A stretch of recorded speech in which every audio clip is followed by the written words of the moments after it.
Yo, my legendary warriors, Chronos here, and you already know we're about to level up once again. Welcome back to What If Deku Had Solo Leveling System, Part 8.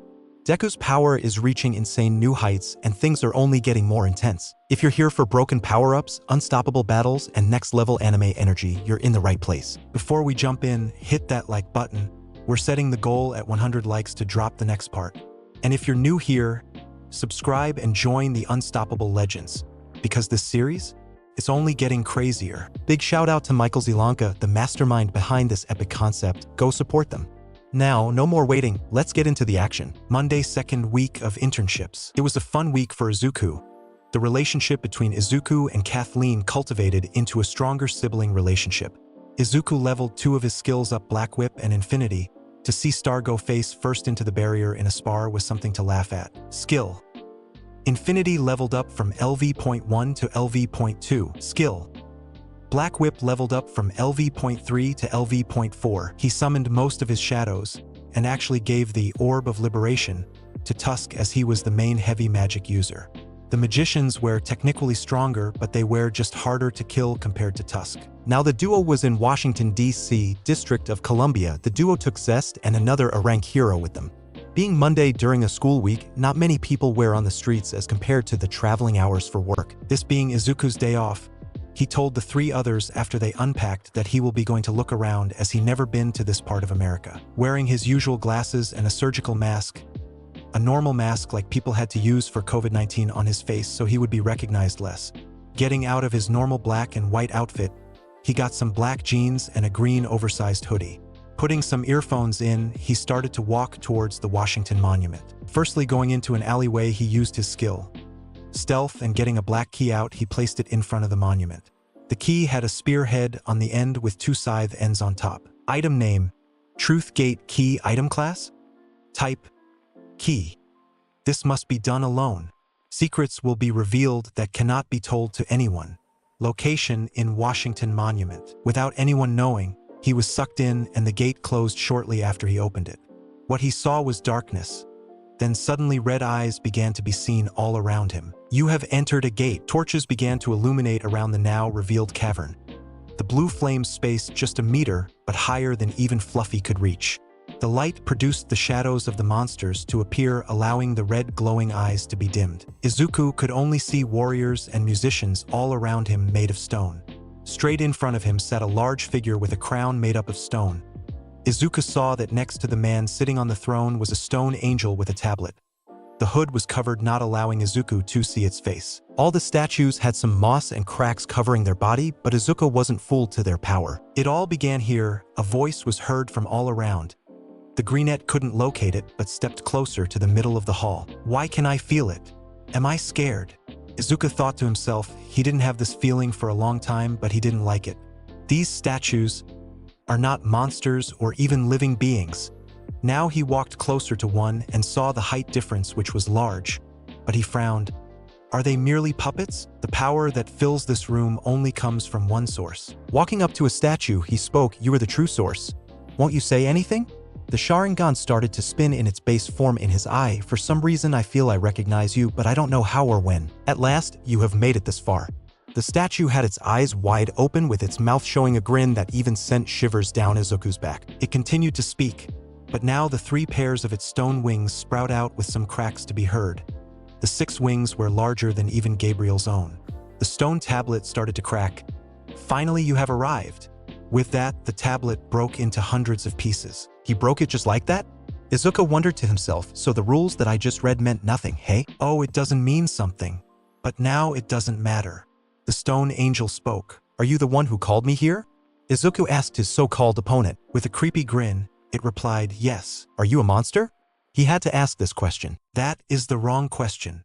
Continuing to grin at Izuku, it continued. Rather than asking what I am, you should be asking what you are. Its hands started to clap, making the other statues to start moving. This will be your test. If you have managed to stand with your own 2 feet at the end of this test, then everything you've wished to know will be revealed on you. That will be my reward for you. With that, the stone statues started to march towards Izuku. Come forth. Shadows started to appear under Izuku for his army to come out. Not that way. This is the place of testing. It replied with a snap of his fingers. Izuku got a notification. For the duration of the final test, all of your class-specific skills have been sealed. The only thing I want to test is you. I'm not curious about the capabilities of your servants. A frown appeared on Izuku's face, but he still kept his Sharingan activated. He needs the advantage of any skill to win this battle. Usage of various potions and the store's functions have been disabled. The status recovery effects from leveling up and quest completion bonuses will be inapplicable during the duration of the test. What? Now Izuku had his eyes wide open at this. You cannot exit in this chamber until the end of the final test. So you want to play it like this? I will show you why I am not called one of the strongest for nothing. With that, he cracked his neck and activated his Manjiko Kamui, becoming permeable. A sword passed through seamlessly through Izuku's body, shocking the angel. What? I did not plan for the system to allow other skills than Ashborn had. The angel thought with some panic. Summoning his spear and Kusanagi, he threw the spear with his left hand with the skill spear throw whilst using a new skill on Kusanagi that he found out recently, elongation.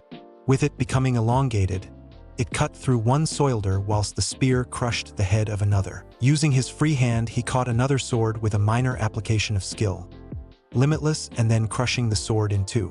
Throwing his sword at another warrior, he used his enhanced strength, smashing a soldier who tried to escape for naught. The sword didn't kill the soldier, so using the skill gravity manipulation, he pushed the sword further in and created a red ball of energy that he sent out, crushing the soldier with its immense pressure.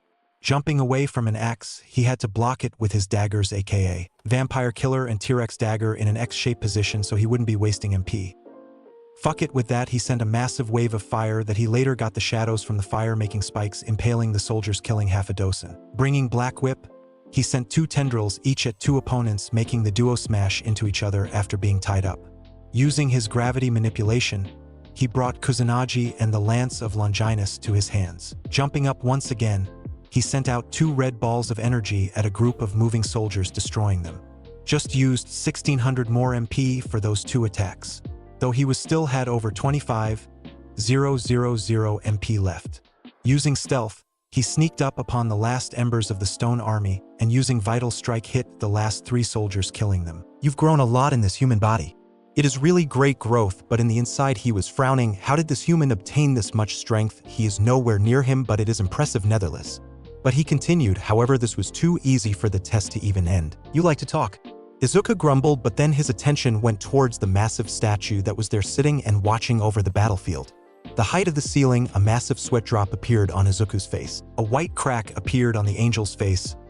Now, it's time to worship God. Then more statues started to the robe under the supposed god. Is there no end to them?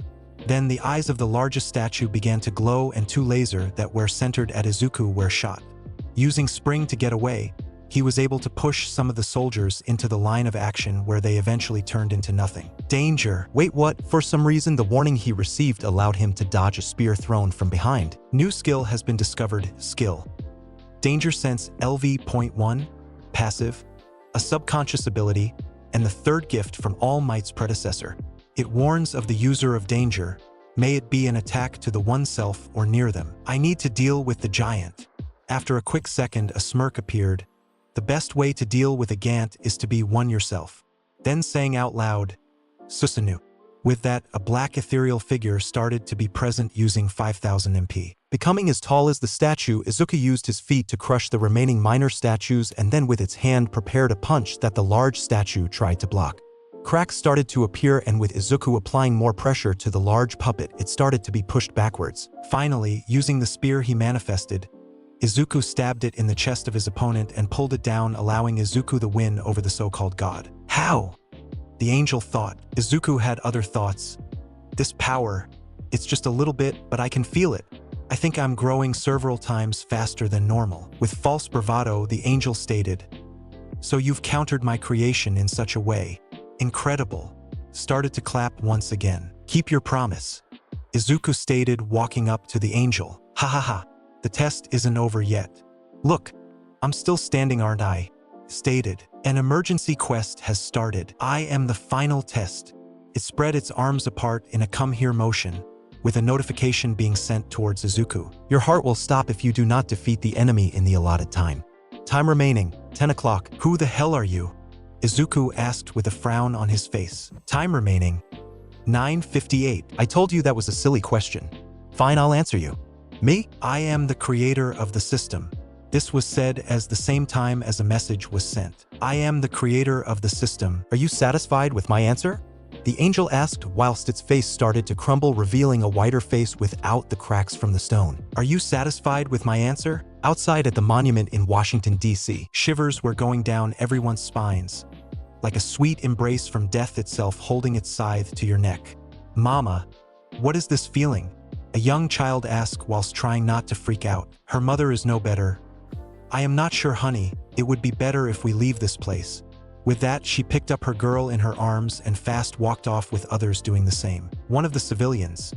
Someone call the heroes. This feeling isn't good. Inside the secret gate, the wings started to go into themselves, turning into 3 more pairs of arms, similar to Mizo's quirk. Danger! With speed that barely were seen by the Sharingan, the creator of the system rushed at Izuku and with 5 hands tried to smash into Izuku's chest. He was lucky that he had Limitless activated, otherwise he would have some bones splattered.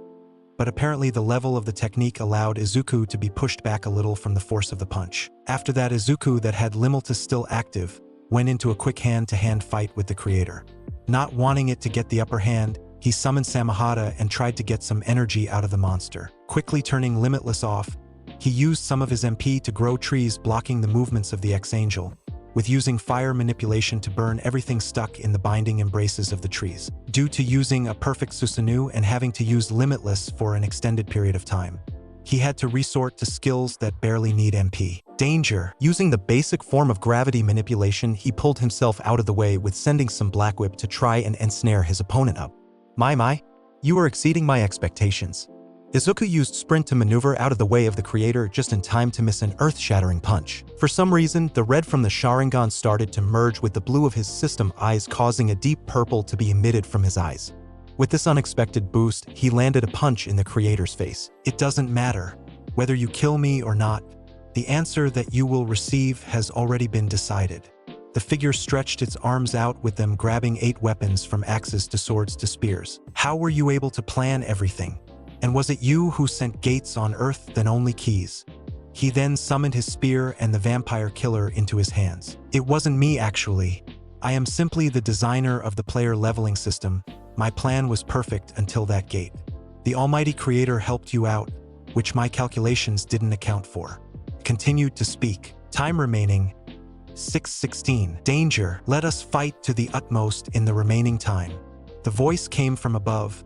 A purple sheen was covering the body of the designer, whilst all of the weapons were headed straight for Izuku. Jumping back, the designer missed but jumped straight towards Izuku. What's this? My senses are getting sharper? I can do this. This battle was taxing for Izuku. His HP dropped by 6,500 with some bleeding occurring, with his MP being lower than usual too. Sword, spear, slub, axe, hammer. I can feel it. Moving a step back, his movement. So this is the power of the Sharingan. He is blocking and dodging my attacks with his own power? The designer thought with some worry as some of his body started to crack. He is getting faster? That was heard when Izuku maimed an arm of the designer. Ugh, a groan came out of the body of Izuku's opponent. To make me struggle even if this body is a fake body. Then he looked at Izuku's eyes. I see. He didn't care about the Sharingan, but the passion, the perseverance, and the strength. There's a reason why you were chosen. It's just a little bit, but he has it. Another arm was cut off from the architect's body. You're just a mere human. How dare you? Time remaining 3:45. The bodies of all fallen soldiers started to rise up, including the larger body of the one he defeated with Susanoo. Time remaining 3:38. Time remaining 3:29. Total pressure. Using the skill, gravity manipulation infused with MP, everything in the 200-meter radius fell onto the floor bar the ex-angel. The gravity of the situation wasn't felt by the angel. Winky face, using only 2,300 MP for this attack, he rushed towards the angel, cutting 2 more arms with the elongated Kusanagi. Then the architect pushed Izuku backwards, making him hit the wall. Danger! Izuku rolled out of the way of a spear, and quickly he had to use the Manjiko permeation technique to dodge a sword strike. Time remaining 2:40. With a quick jump, he elbowed a soldier's head that was remade by the architect and threw his Longinus towards the mastermind, getting another 2 arms cut off. A massive collision was heard as Izuku was now pointing the Kusanagi to the throat of the architect. I lost. The test is over. Time remaining, 232. The answer is inside you. It pointed towards the one who defeated him. Inside me? Izuku asked, confused. I will give you the choice. A creepy grin was settled on its face. The data stored in your memory will be retrieved. Will you accept? The data stored in my memory. A neutral expression was plastered on Izuku's face as he considered it. Yes, I accept. Data was retrieved successfully. A gold light was produced from where the architect was laying. Izuku's hair was blown backwards due to the intensity of the pressure being emitted. Memories. Purple skies with dark clouds on the horizon. The earth was only rock with no greenery. The only thing you could see was the monsters marching to a direction. A white translucent figure of one Izuku Midoriya could be seen hovering above the monsters with one thought in mind: there are so many monsters gathered here. Then when the monsters were suddenly looking up, Izuku turned to that direction and had his eyes wide open. A massive white portal from the skies opened up, then another and another. On ground there are monsters such as the elves, orcs, goblins, and the giants. If all the monsters here came out of a gate at once, humanity doesn't stand a chance. However, the ones they were facing were not humans. When cracks appeared in the portals, white feathers came out with thousands, if not millions of angels came flying down. There was one faceless one leading them all. The other angels had some kind of metal on their face masks. There are more angel types? In truth, the monsters combined their strength to fight the angel type of monsters. This is war. The sound of weapons clashing and armor breaking was deafening. Shouts of victory soon turned into screams and groans, and the ground was dyed red. The angels were too strong, so after the complete annihilation of the monsters seemed inevitable, the advancement began to stop, one by one. A man riding a horse in all black with black and purple shadows came closer. One simple command that Izuku knew: arise. With that, the monsters all rose up, and with the Monarch's territory, a new army was formed. He is the previous Shadow Monarch? Izuku thought to himself. The Immortal Army. A voice once again was heard from all around Izuku. The monsters' sacrifices did not end with death, and their blood was dyed dark to create this power. This is incredible. I am nothing compared to him.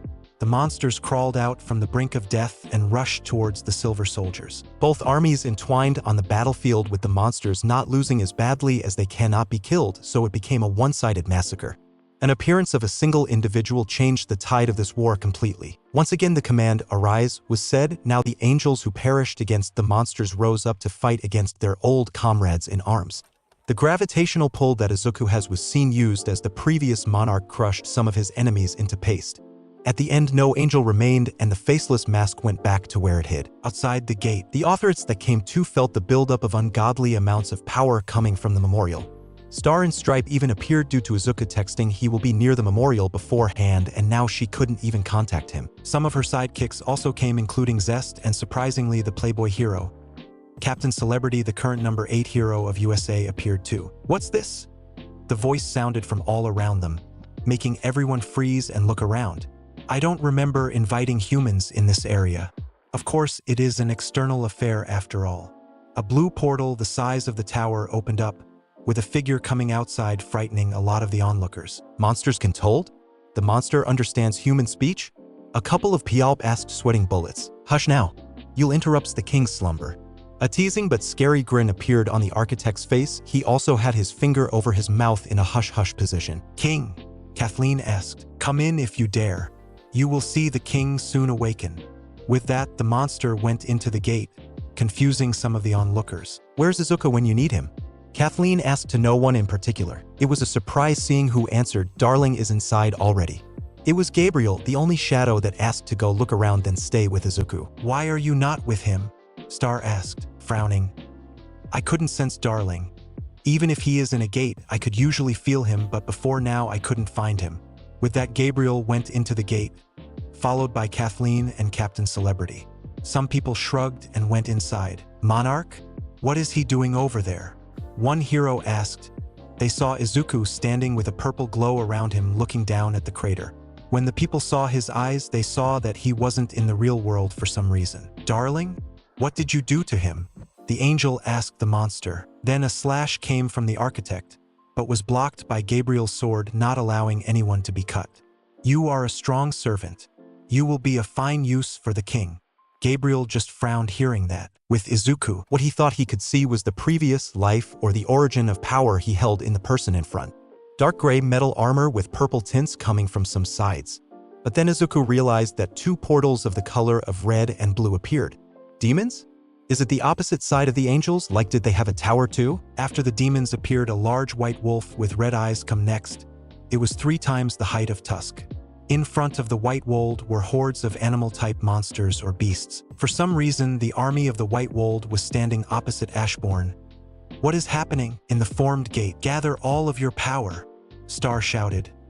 "Move the injured to the back of the ranks." During the minute after the declaration from the architect, hell broke loose. Luckily, no heroes were killed, but injured, yes.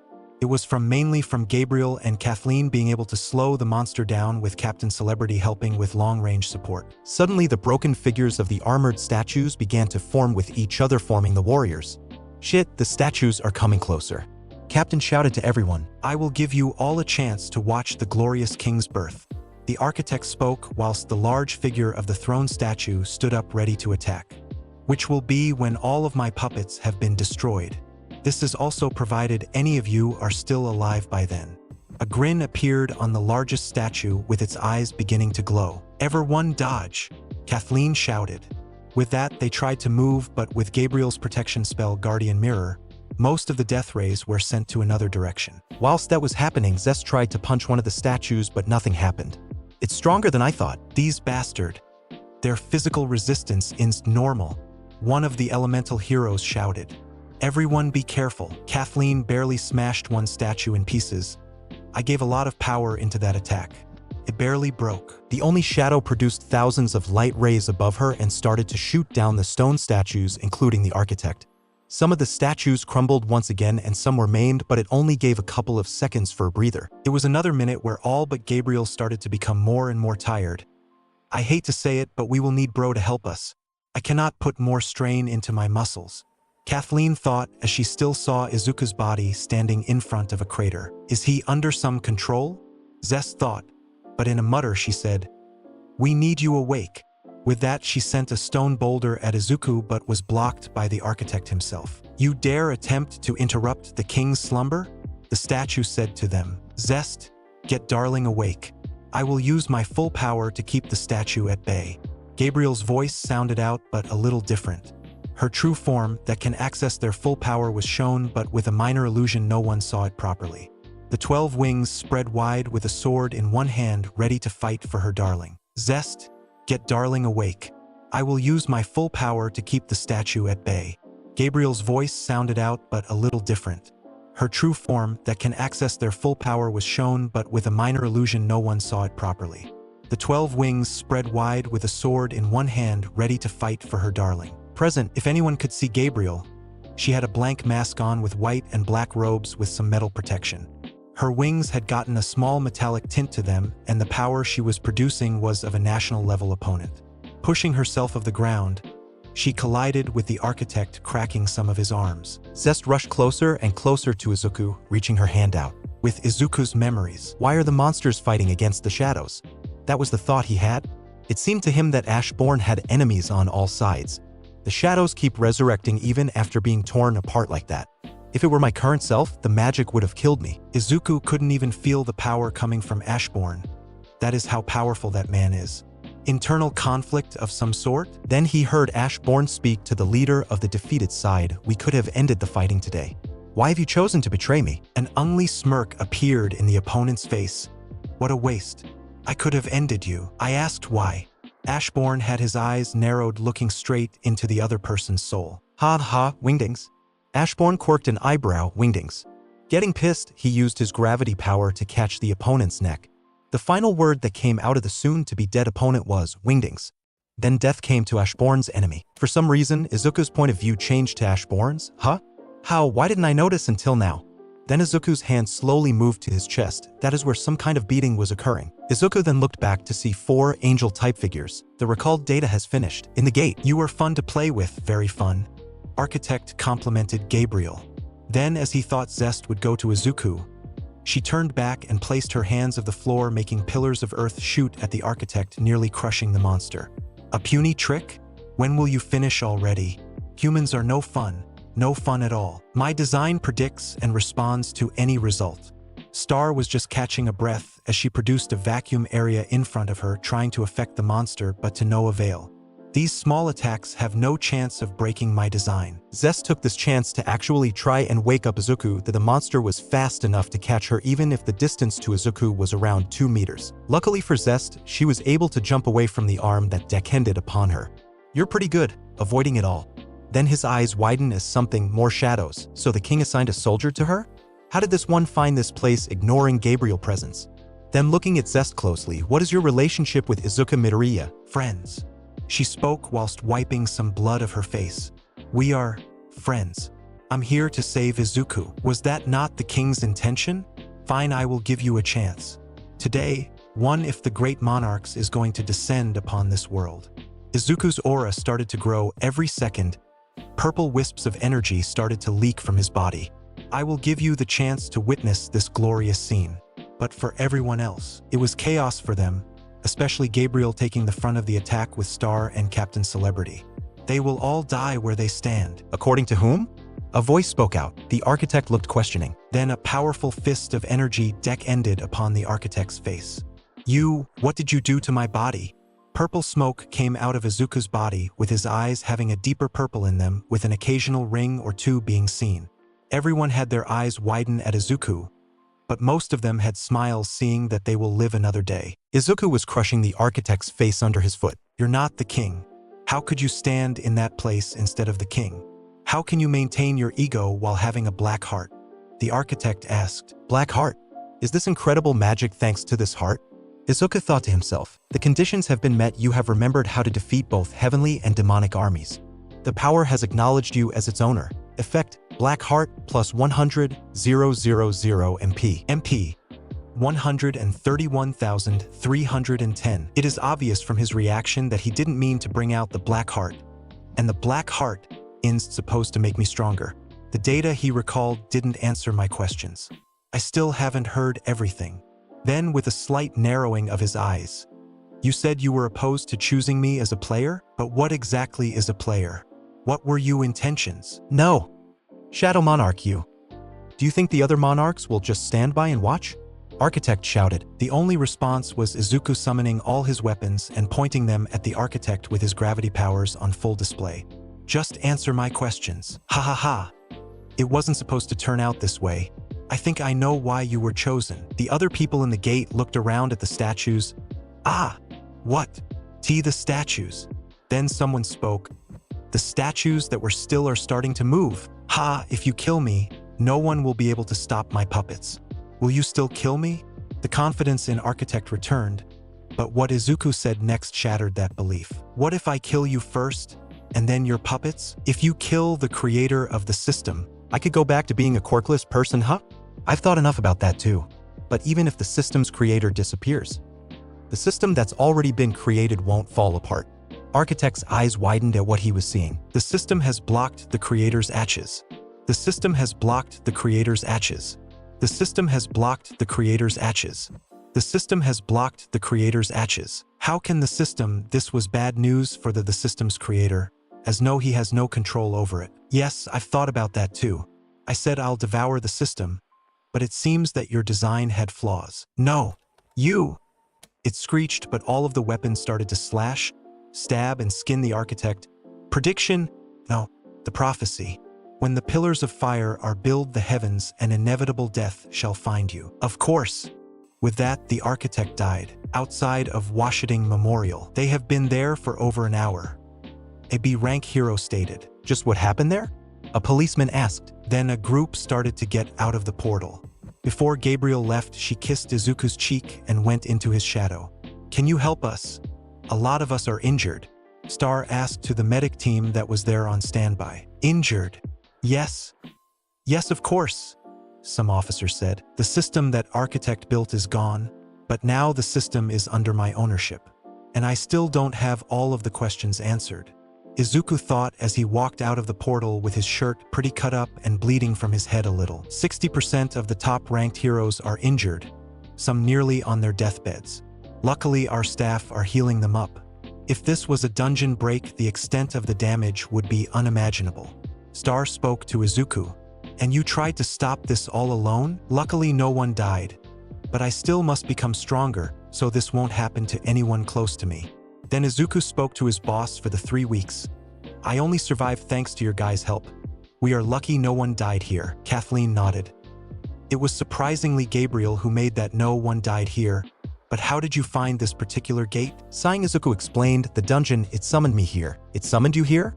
She asked, unsure what to make of it. In a quieter tone he spoke. Yes, I received a message telling me to come here. Can we view the message as well? I'm sorry, it's a message only visible in my head.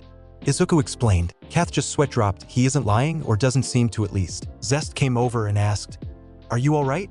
Although she had a small blush seeing his figure. Yes, I'm fine thank you.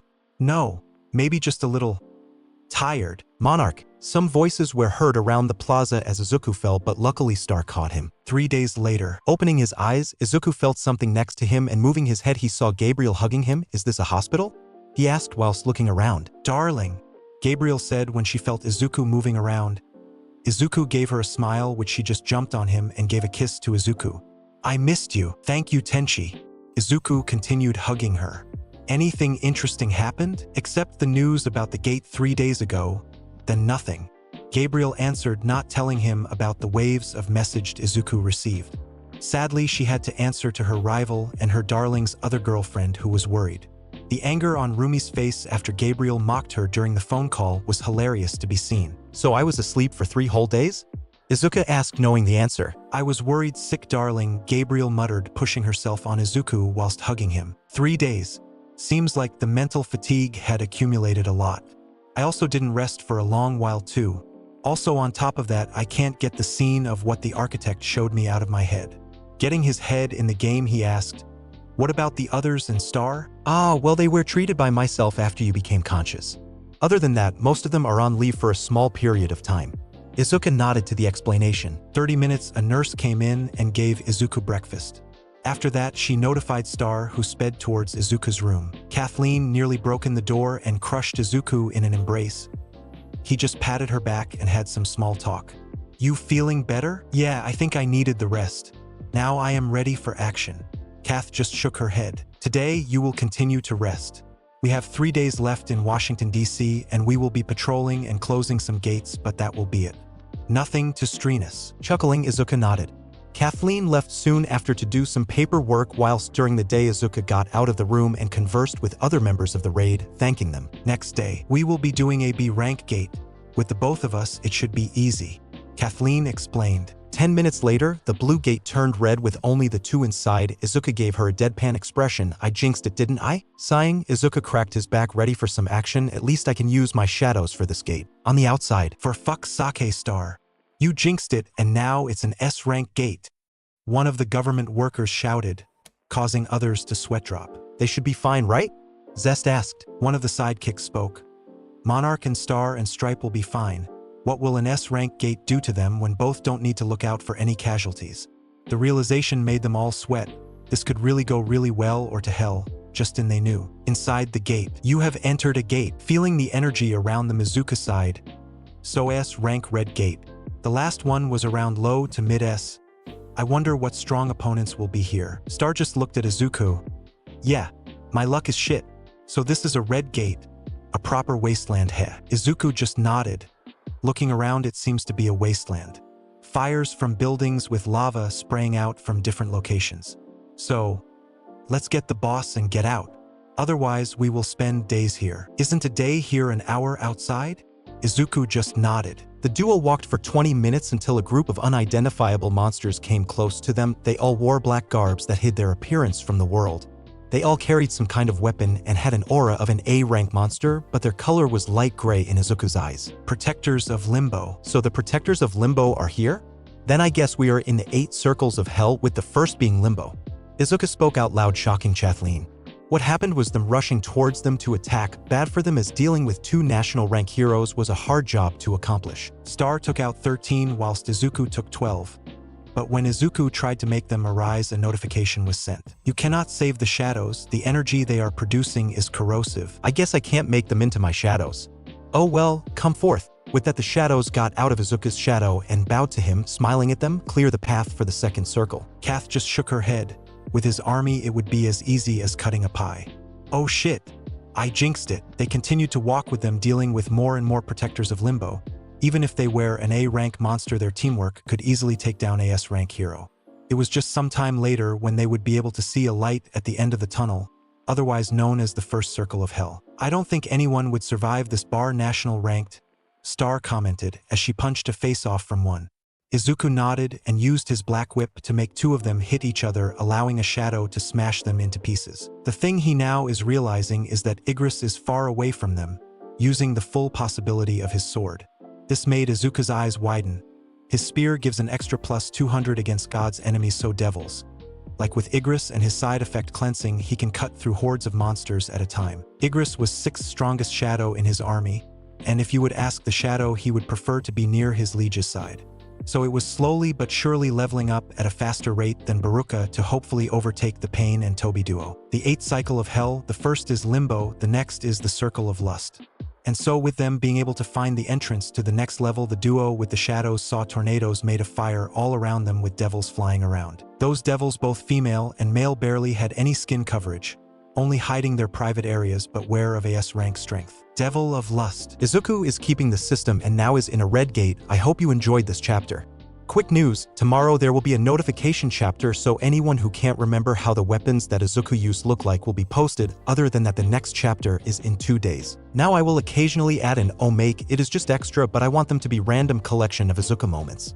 Just saying, those omakes have nothing to do with my timeline. They are just random mini stories. Omake 1 ====. The news stations like to spread fire with fire, and so they said, we have reports that a student from UA can give people quirks or skills. This was told to us by a drunk Maruko. Izuku, who was watching the news, looked at Rumi, who was sweating under the gaze of Izuku. As you can see, Maruko can use telekinesis. Then a clip of her using it to pull multiple villains towards her. I should run. Both of them asked at the same time, but different reason for it. Rumi, as she told the fucking news what Izuku can do, and for the greenette, he heard people rushing towards them. He opened his phone and got a message from a random classmate of his from Aldera. Izuku read out loud, "Hey bro, remember when I gave you the pencil to use 3 years ago? Can you please give me a super cool quirk, please?" Then a portal opened. "Here is my best friend. You will be giving me all of your skills onto me," Tamura stated with a creepy smile. "We can play games." He waved a video controller. Katsumi then shot into the room. "Nerd. What the fuck is happening and why didn't you tell me?" And Deva then shot in. "You will be giving me the power to defeat All Might." Izuku and Rumi looked at each other, then had their mouths wide open as a gooey substance teleported them to AFO, who recently broke out of prison. "Izuku, Maruko, you can heal me up and give me some skills? I promise I won't attack UA anymore." Izuku took the hand of Maruko and said, "Fuck them all." Then bought a teleportation skill, not reading it full, teleporting them to a new verse. "What the fuck? There are ninja here." Maruko shouted as they were in the middle of Madara Uchiha and the Shinobi Alliance. "Who are you two?" Madara quirked an eyebrow. "Are we interrupting something?" Izuku looked around and saw most people sweat drop. "No, you are not. We are definitely not in the middle of a war." Kiba Inuzuka yelled out. Both Rumi and Izuku blinked. "The F? How did you teleport us here?" "Don't ask me," Izuku explained in his defense. "Oh, hey, Whiskers, who is the guy in the red armor?" Rumi yelled, looking at the brightest uniform in the Shinobi Alliance. "Who are you calling Whiskers, you rabbit?" Naruto shouted out. "That was a shit comeback."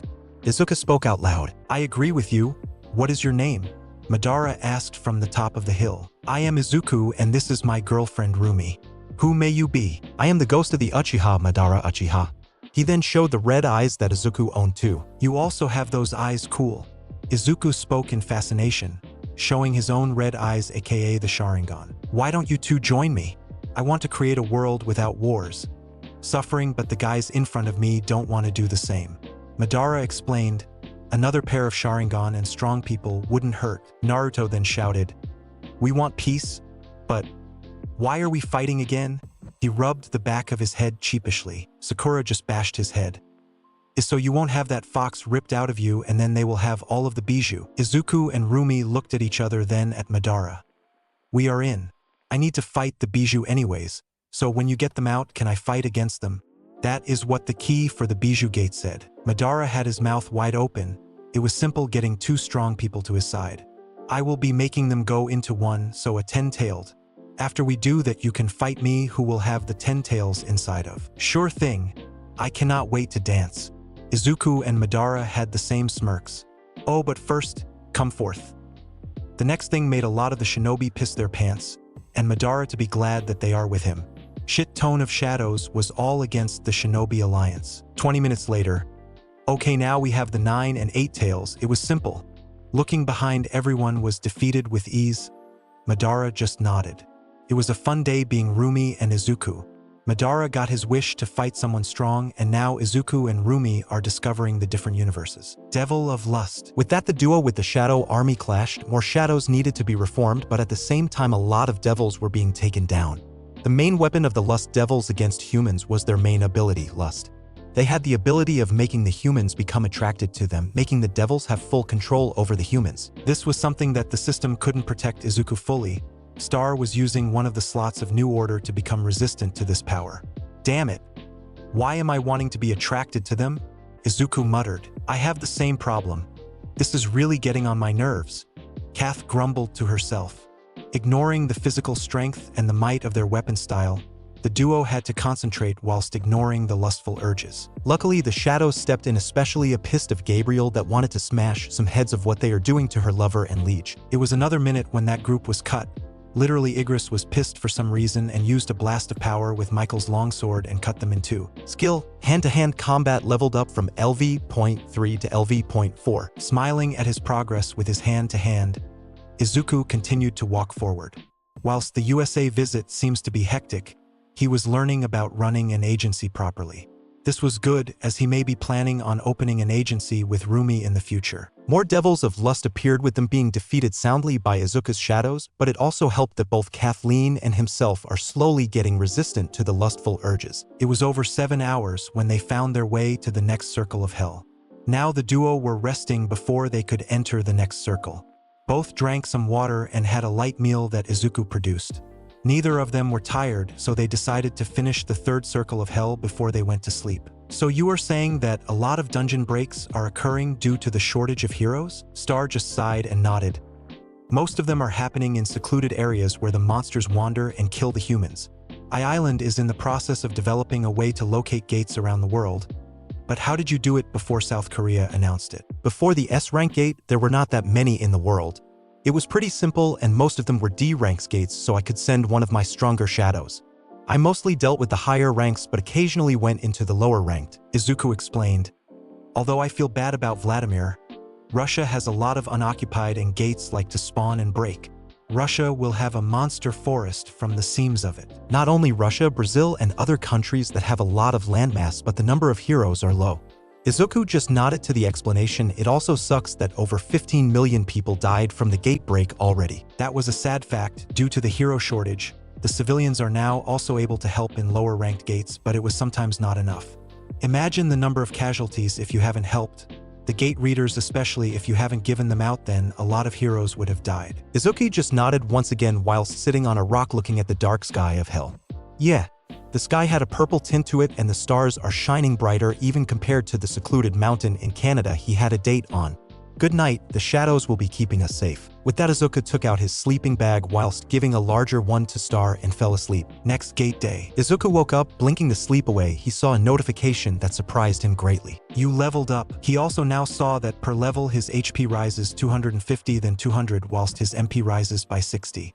Although, if the stat rises up by 1, then he gains an additional 40 HP and 30 MP, compared to the 20 HP and 10 MP. Smirking, he started to prepare some food for both himself and Kathleen.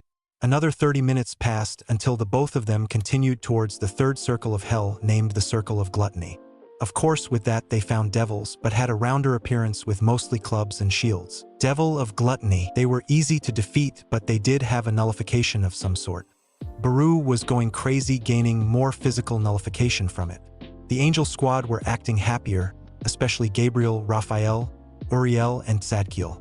Izuku theorized it was because they are fighting against devils, their supposed enemy. It took them only 6 hours, as both Izuku and Kathleen wanted to get to the outside world, not wanting to stay here longer than needed. Igris and Baruka during this time were gaining in levels at a higher rate compared to others. It might be because of their competitive nature. When they saw the gates of the next circle, they were blocked by a large devil. The size of it was just smaller than Tusk, but it was quickly and efficiently defeated by Izuku and Kathleen. Skill: Shadow Manipulation leveled up from LV.6 to LV.max. Skill: Black Whip leveled up from LV.4 to LV.max. Skill: Shadow Manipulation LV.max and Skill: Black Whip LV.max combined and evolved into Skill: Darkness Overlord LV.1. New skill has been evolved. Skill: Darkness Overlord LV.1. Active. Evolved. The combination of the skill, Shadow Manipulation and Skill, Black Whip, second gift from All Might's predecessors, evolved into a superior control over darkness and its shadows. With this new evolution, he could control a larger area, and he used that to efficiently cut down the devils from the fourth circle. Devil of Greed. They wore more expensive armor and weapons, but they were nothing compared to Izuku's power over the shadows. Talking about the shadows, during the fighting he occasionally had to approve the promotions to a higher class. Some became knights, elite knights, and some even captains. Now he's starting to become interested about the higher ranks. Baru and Mikao, the three-face high-end Nomu, were neck to neck trying to see who is better, similar to Baruka and Igris, but to a much more destructive way. Luckily for Izuku, Gabriel could make them calm down without Izuku needing to do a thing. The same thing happened in this circle, like in the previous one. A large devil that sat on the throne stood in front of them. Izuku didn't need to do anything as Star and Gabriel took the devil down after looking at the two women like they were prizes to be won. This day Izuku found out about a woman's furry. Years later, he could still feel the shivers seeing the angry looks that Kathleen and Gabriel gave to the devil. The next circle was called the Fifth Circle of Anger. This time the devils were empowered with the emotion Anger, allowing a boost in stats to be given to them.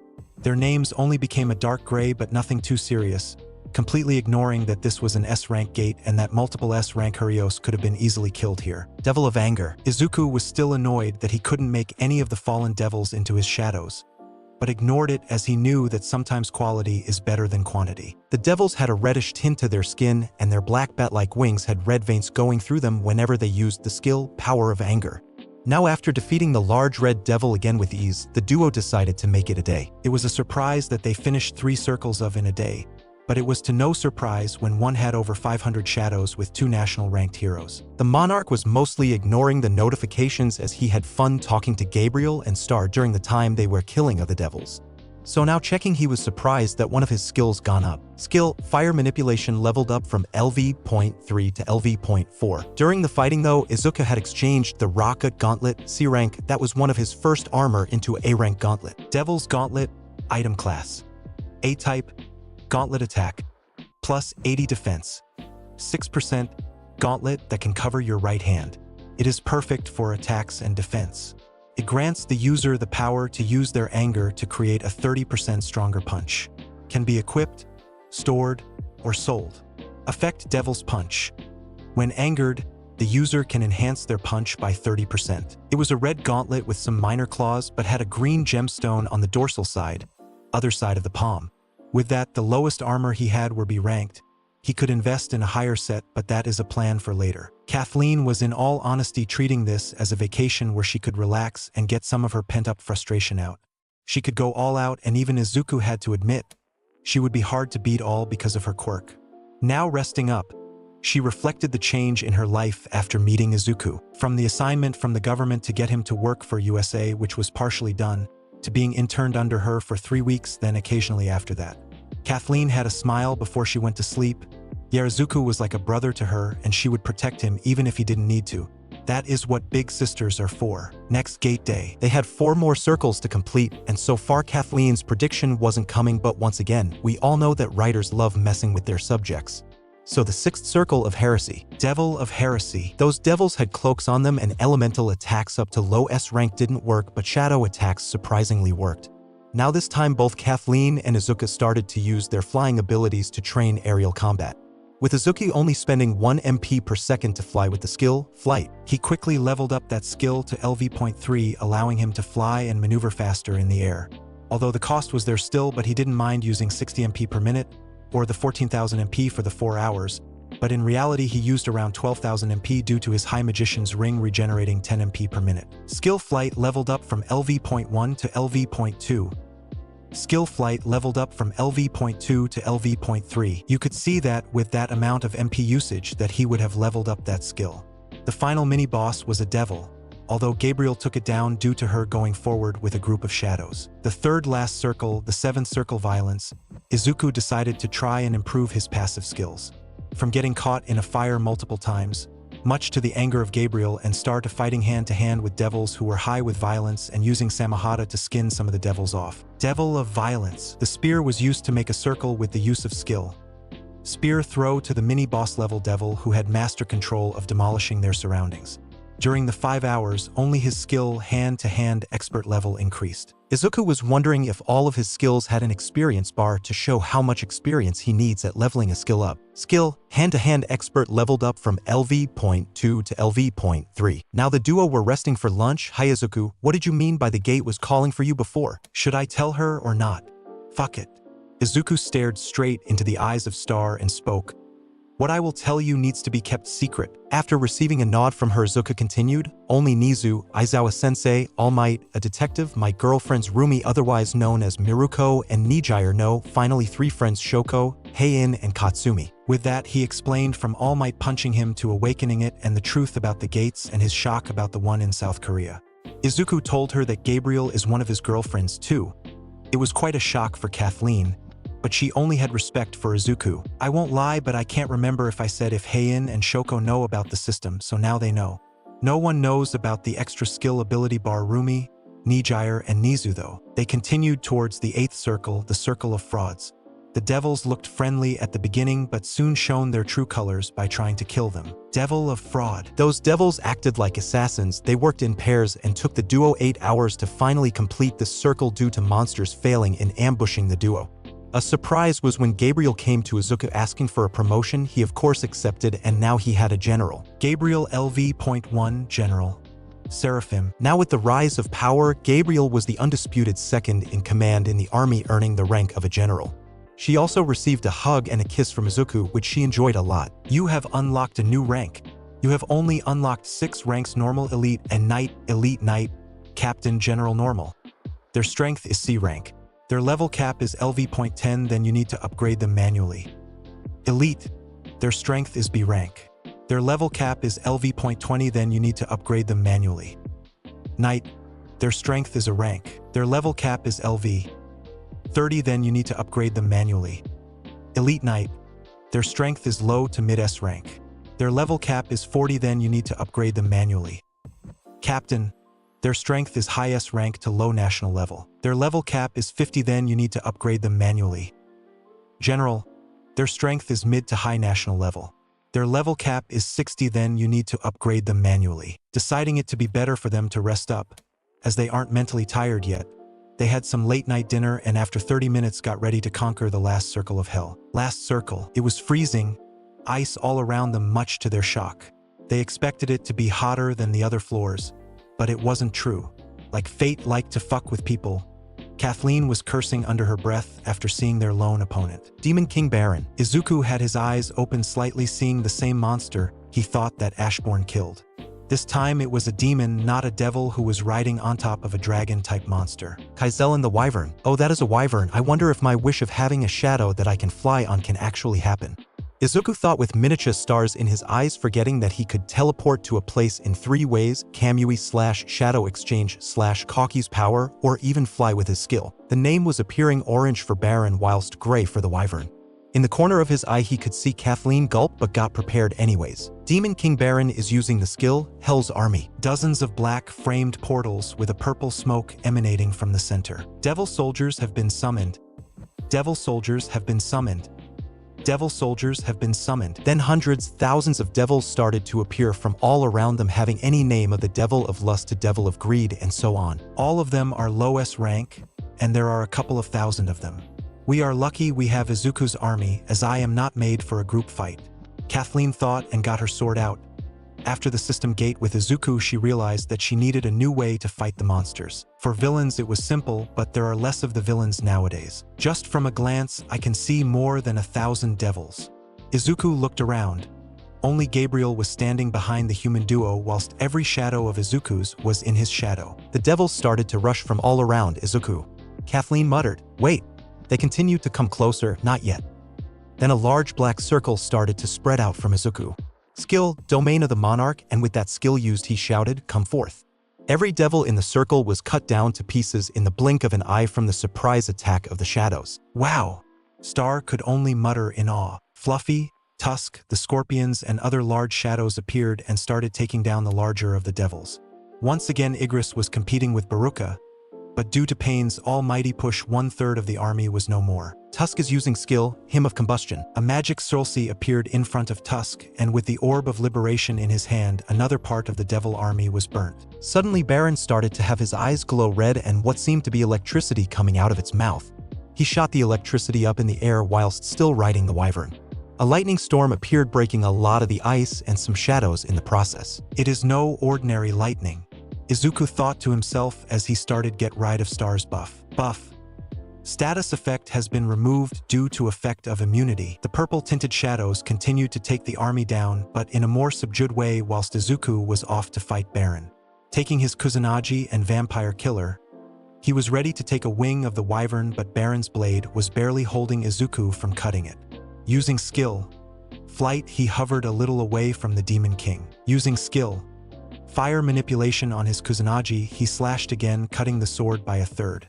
Taking this, he threw the dagger at Baron whilst taking out his spear and throwing it, piercing the wyvern's chest by the use of spear throw. With Kaizelin down, the Baron had to fight Izuku on the ground, so the Monarch used skill Sprint to cause some slashes at the monster and finally taking one of its arms off. Baron concentrated electricity in his mouth and shot it towards Izuku.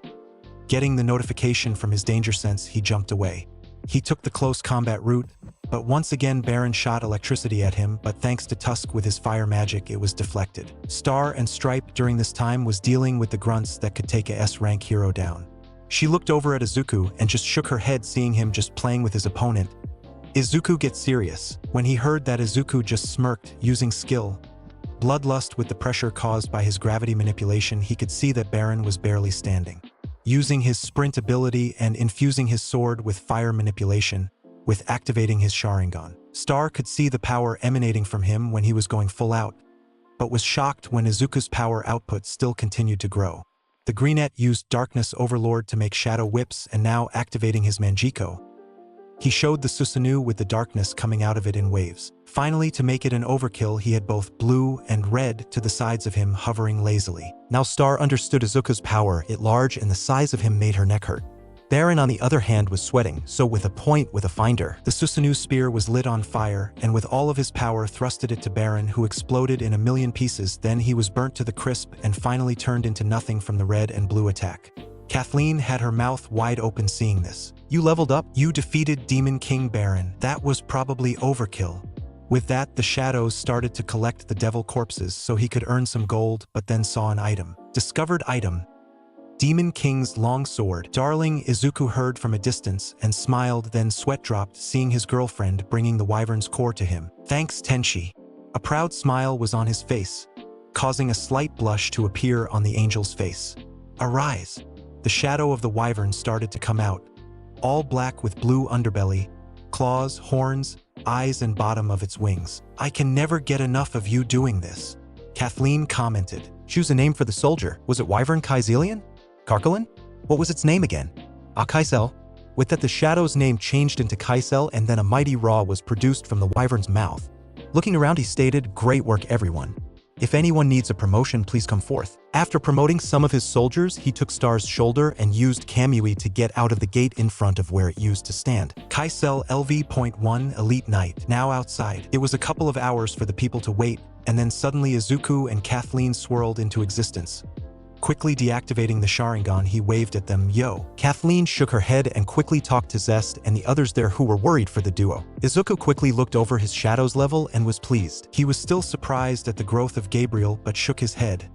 He was happy about this day. He was ready for a proper night of sleep and some food. Day of Izuku leaving. He was back in the main base with Kathleen and waving goodbye as he had to go by plane, not by Kaisel. He hugged Zest, Kathleen, and some other people, and now was sitting with Gabriel next to him. During the final week, the duo completed some small gates and Izuku leveled up spear throw during the monster aim practice. Skill.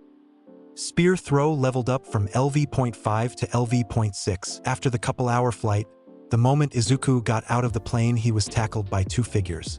A blue and a white bluer tackling him. Catching the two, he kissed the heads of both the girls and spoke, "Good to see you too." Both girls turned their heads up to see the bright smile that Izuku was giving out. "Finally, you are back. You know how much I missed you? You owe me a bunch of those carrots." Rumi pouted but then had a grin on her face. Nijire just nodded. MHA. Shaking his head in fondness, Izuku spoke, "Let's get home. Then I will make some dinner?" Both of them agreed. Due to Rumi and Nijire being the only ones to collect him, Izuku decided not to take the train as the both of them did. "Come forth." With that, Kaisel materialized underneath Izuku and both the girls. Nijire and Rumi shouted in surprise, but after seeing what they were on top of, a massive grin appeared on Rumi's face. Gabriel materialized next to Izuku, and with that, the now 4 occupants flew towards UA, ignoring the people taking pictures of the wyvern. UA. Alarm! Alarm! Something is flying towards UA. Something is flying towards UA. That was the notification that all of the staff received. So when the staff got out to see what it was, they all had their mouths wide open seeing what is coming down. "My, isn't it interesting? Izuku has a wyvern in his army." Nizu spoke to them. "Do you think it was a good idea for young Midoriya to come to UA in this way?" All Might asked. It was Aizawa who replied with a relieved grin, "Finally, he is back." Midnight asked Present Mike, "Why is he that happy?" The energetic man replied quietly, 1A and Ketsubutsu Academy 1A will be meeting soon, and Ms. Joke will be there. A second later, the wyvern with Izuku, Rumi, Gabriel and Nijire flew down with the 4 jumping down. "Yo!" Izuku waved at them. "Good to have you back, problem child," Aizawa stated. Then Izuku threw him a small box. "What's this?" Izuku just grinned down at him. "Open it up." With that, Aizawa opened it up and saw the cat version of Mount Rushmore. "Thanks, brat." Izuku just nodded at him, ignoring Present Mike crying of not getting anything. "Would it be all right if I go back to my dorm?" Izuku asked, and after he received nods of confirmation, he went towards 1A dorms. The night had some clouds and him walking with Nijire on his back, Gabriel in his shadow and Rumi just holding his hand. 1A was chilling after their first day of the week. They expected to see their classmate but suddenly started to feel his presence. Somehow all of them could tell he was suppressing it. With that, all of 1A started to get out of their dorms to greet Izuku. It seemed like they didn't see him for a year or 2 but not 3 weeks. Koji was the first to realize that there were 2 more people with Izuku. Isn't that Maruko and Nijire-senpai? Chika Ashigaka didn't know what to feel. She felt happiness that her future lover returned. Jealousy that there are 2 women with him? Oh, don't forget about love. So the blonde had a smile of pure joy on the outside. Then 3 blurs came past the rest of the class. A blonde with some explosions, a sword-like shape and white ice. The final destination was Izuku. Not wanting to use his limitless, he allowed them to hug him and patted their heads. "Hiya guys." After the fiasco with the 3 more teens on Izuku, he walked inside and sat on the couch in the main living room. "How was the 3 weeks? I hope you enjoyed the gift for passing the provisional exam." They all nodded to that. Izuku was in the middle of a couch with both Nijire and Rumi on either sides of him, with the rest of the class being somewhere around. Tenya started, "I have the notes for you for the 3 weeks you have missed, other than that some of us started their internships. I guess you were with your brother?" Tenya smiled and nodded. "What about you guys?" Shoko and Katsumi both said, "And Deva." Izuku quirked an eyebrow at that, with Kaken explaining why. He is the highest ranking hero currently, and who else is to teach the future number 1? Oh, and Shoko has an ice teacher there. She spoke the last bit offhandedly, getting a small glare from Shoko. "Hawks gave me an offer." Fumikage spoke, getting a nod from Izuku. "I am with Washington." Ochako spoke happily. She wanted to become a rescue hero, and who else but a rescue hero? "Sue also is with me." Izuku nodded with a smile, although it was nice hearing that Tsuyu was doing okay. Heian continued, "I will be starting my internship with Yoroi Musha. Isn't he the same guy who done your work studies?" Although Izuku thought, "I cannot forget about how I killed his sidekick." Heian nodded with a smile. They continued to talk, with 1A telling Izuku that nothing interesting bar the next day meeting with Ketsubutsu Academy. Apparently they will be sparring more often with that school and Shiketsu more often. Izuku just nodded to that, After 2 hours, Izuku went to sleep to get rid of the time dilation. Rumi and Nijire were stopped by 3 females who yanked the duo to Katsumi's room. "So will you tell me what this is about, brat?" Rumi spoke, taking command. Nijire also was interesting of what will be happening. Taking a deep breath, Shoko bowed with the other 2 and asked, "We would like for you to allow us to date Izuku." Nijire and Rumi looked at the trio who were bowing. "This ain't my choice, but you also need to ask Gabriel." Nijire spoke in a more subdued tone of voice. Heian and Shoko nearly broke her neck from putting her head up pretty fast. "Who's she?" Whilst Katsumi forgot about her. "You probably didn't meet her. She is the most human shadow in Izuku's army and the strongest." Nijire spoke. Grunting, Rumi spoke. "I hate to admit it, but the last time we met she was on a national rank level. But I promised to beat her one day." A small crazed grin was on her face. My. Aiming for the heavens, knowing you won't reach it." One shadow appeared from Rumi's shadow, showing the intimidating figure of Gabriel with all 12 wings out. "Why would Darling even be interested in you 3? She is more intimidating than last time." Rumi and Katsumi thought together. "Hiya, Gabriel." Nijire spoke with a wave. Her intimidation went down and waved back towards Nijire, then back to the game of intimidating the 3 girls in front of her. Maruko and Nijire's sweat dropped whilst the 3 teens were barely standing on their legs. Heian started stuttering at first, then gaining her confidence. "It started because of how he smelled. You see, I can smell people and everyone bar Izuku smells. Then after we spent time, I saw his compassion and willingness to help. His kindness is something that I have to respect too." Then the glare of Gabriel was onto Shoko, ignoring the snickering from Nijire and Rumi. "He threw Endeavor out of UA on the first day of UA. Then Rumi started to laugh from that. From then on he helped me in the ways I didn't know I needed. From getting my mother back from the hospital to making my father change for the better. He is warm and nice to cuddle until Maruko came and stole my warmth." Then sent a glare towards Rumi. "Last but not least, the explosive female. My plan was, since I knew he was quirkless, to become a hero whilst he will become a house husband. But as you saw, that never happened. After he saved me from the sludge villain, I saw that even powerless, he has a heart of gold. I may have been shit for him in the past, but I still love him." Katsumi fell silent after that. Gabriel moved back to the 2 women and started to whisper with them, whispering back. After the whispering of the trio, they looked at the other trio. Gabriel sighed and spoke for the group. "You will need to ask Darling if you can become his girlfriend. Other than that, good luck." And Gabriel turned into a shadow, leaving the others. "I will too be leaving." Rumi spoke and Nijire waved at them, going to hug Izuku. The trio of teens sighed and nearly fell on their bums. "That was the most stressful moment of my life." Heian spoke. The other 2 had to agree to that fact. Gabriel is usually a calm, collected and loving shadow, but when someone wants her darling, she could be intimidating. That is also a reason why Rumi likes to challenge her for a fight, Izuku too, but to be the boss girl in the relationship. "I will be asking him out during the weekend," Katsumi stated confidently. "I will too." Heian nodded to that fact. "So all of us on the weekend?" Shoko asked, unsure, but she received 2 nods. In Izuku's room, seeing that his girlfriends were out probably talking, he went to have a shower. Izuku found that he had a small problem due to his stats being high. He started to suppress them bar intelligence, but the sense stat was annoying. The only way for him to actually reduce it and not have a small migraine was SAS sunglasses. They reduced the information coming towards him at a faster rate. So when he takes them, he could use 100% of his power. Izuku won't lie that he grinned seeing the amount of the system's gold he has. If he wants to, he could break an economy of any country. In his possession was over 500 billion G or over 500 billion gold. The amount he gets when selling the dead monsters' bodies was high. Add to that he occasionally sends some shadows to clean some places such as the Dogoba beach, he earns a pretty penny.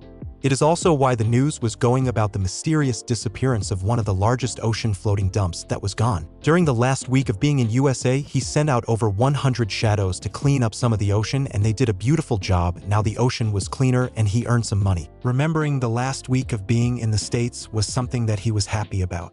After the usual patrol and finishing some of the gates, he had free time. Not knowing many people, Zest took the job of showing the States to Izuku as they flew with Kaisel or walked normally. Although, he needs to speak to Nizu about a plan he had in his mind and to see if that would be possible, if at all. After getting out of the shower and drying himself up, he started to prepare for bed when his girlfriends came into his room. All of them stopped seeing Izuku with only his towel around his waist, showing his body for everyone to see. Flop, that was Nijire passing out due to blood loss, getting a tint of red on his face. Izuku used the ability of instantly having clothes on his body. With that, he checked Nijire if she was alright, leaving the dazed Maruko and Gabriel due to them accidentally seeing more than they should for now. Next day, waking up, Izuku could feel that Rumi was on his left, Gabriel on his right, whilst Nijire on his stomach. He smiled at them, although he remembered the full talk she had with others about Mirio. 3 weeks ago, when Izuku went back to Japan quickly to comfort her, Nijire didn't explain why, but did last night. Even if Izuku knew a bit more than expected from his shadows. Flashback last night, the four were on the bed whilst listening to Nijire speak. So 3 weeks ago, when 1A got their provisional licenses, the big three, meaning myself, Tamaki and Mirio, went to explain about internships. Nijire's voice wasn't the happiest at the moment. More somber if Izuku had to place it somewhere. All was going well until Katsumi was the last one standing on 1A's side as they were against Mirio. Izuku nodded whilst Rumi and Gabriel, who didn't know anything, just nodded. Izuku probably knows that, but for some reason Mirio lost concentration and Katsumi managed to his permeability. I still don't know why, but then he went from 5% of new power to around 37% of it. Rumi then asked, is it a power scale or something? Izuku's eyes widened for a second. Mirio's new power is something to do with strength and speed, right? Nijire just nodded.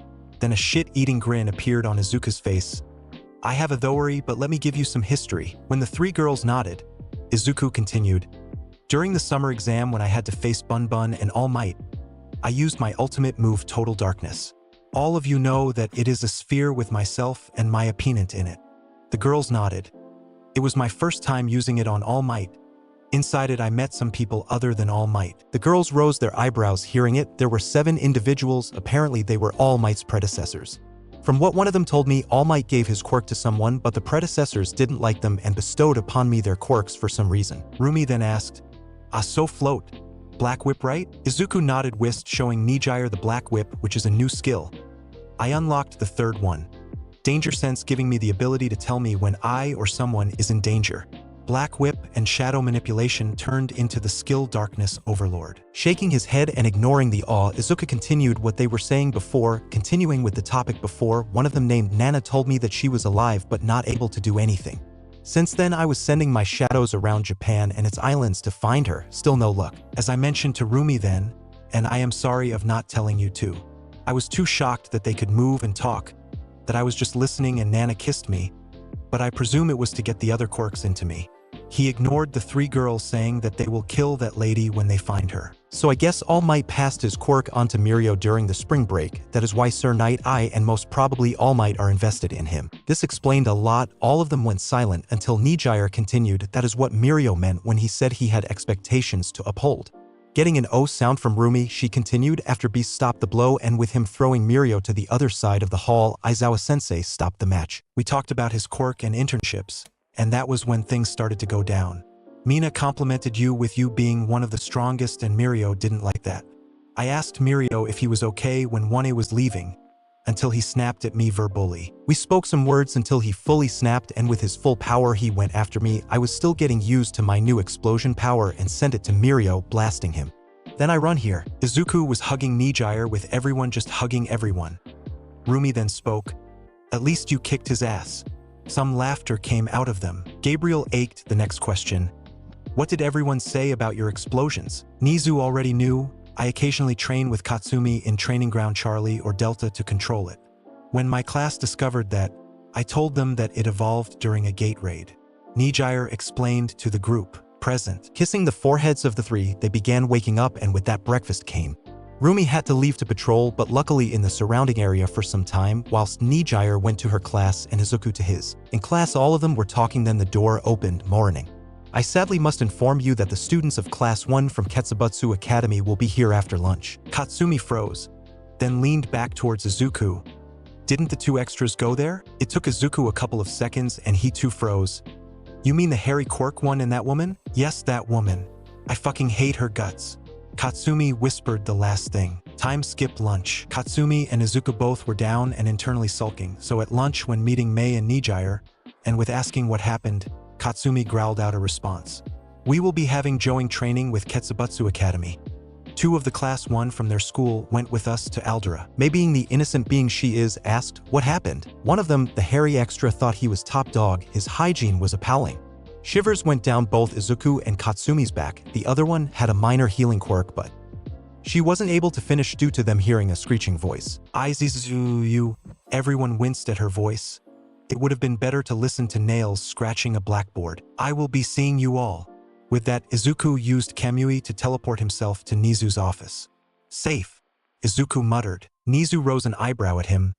I am guessing you know her? I wish I didn't. I swear if she didn't have a healing quirk, then I would guess she would have a voice-type quirk. Nizu nodded to that. I will be seeing you all. With that, Izuku used Kamui to teleport himself to Nizu's office. Safe, Izuku muttered. Nizu rose an eyebrow at him. I am guessing you know her? I wish I didn't.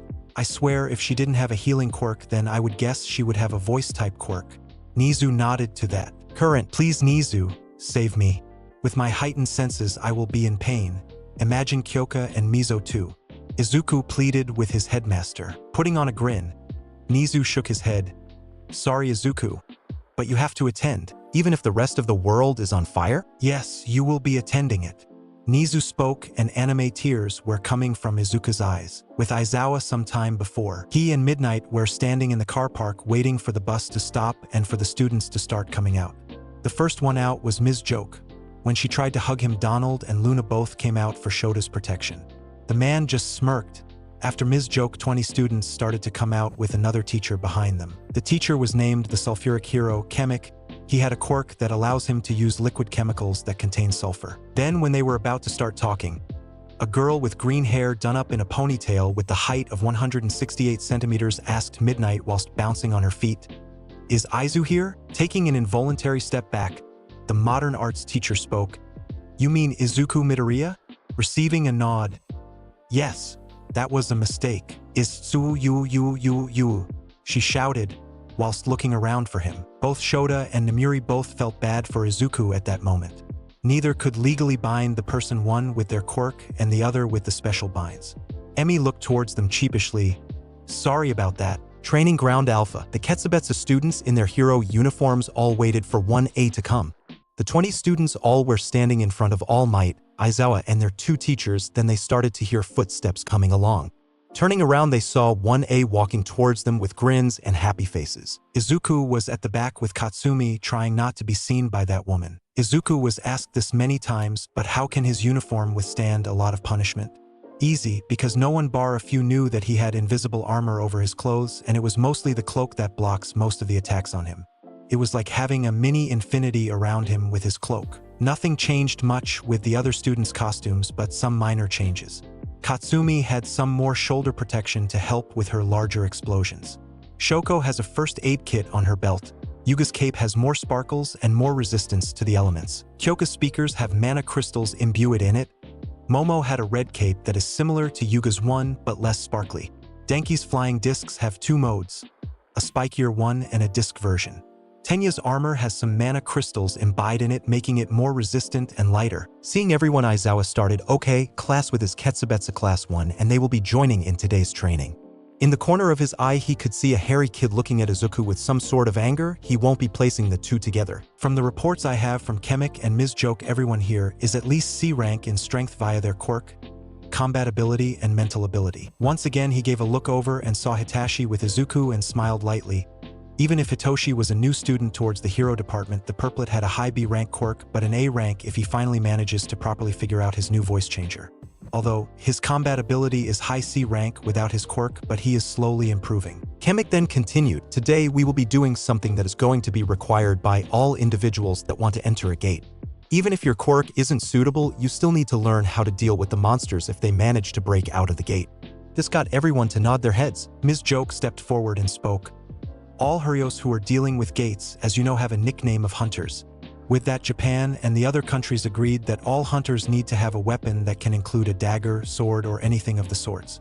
However, the laws for heroes have become a little stricter. Hurios cannot use their weapons on villains. The exception are the ones that require a weapon in the first place, like Snipe and Kamikaze. The sword hero from One Punch Man, taking a breath, she continued more seriously. Today you will be learning how to use a weapon such as a sword to help you in the gates in the future, or if a monster breaks out.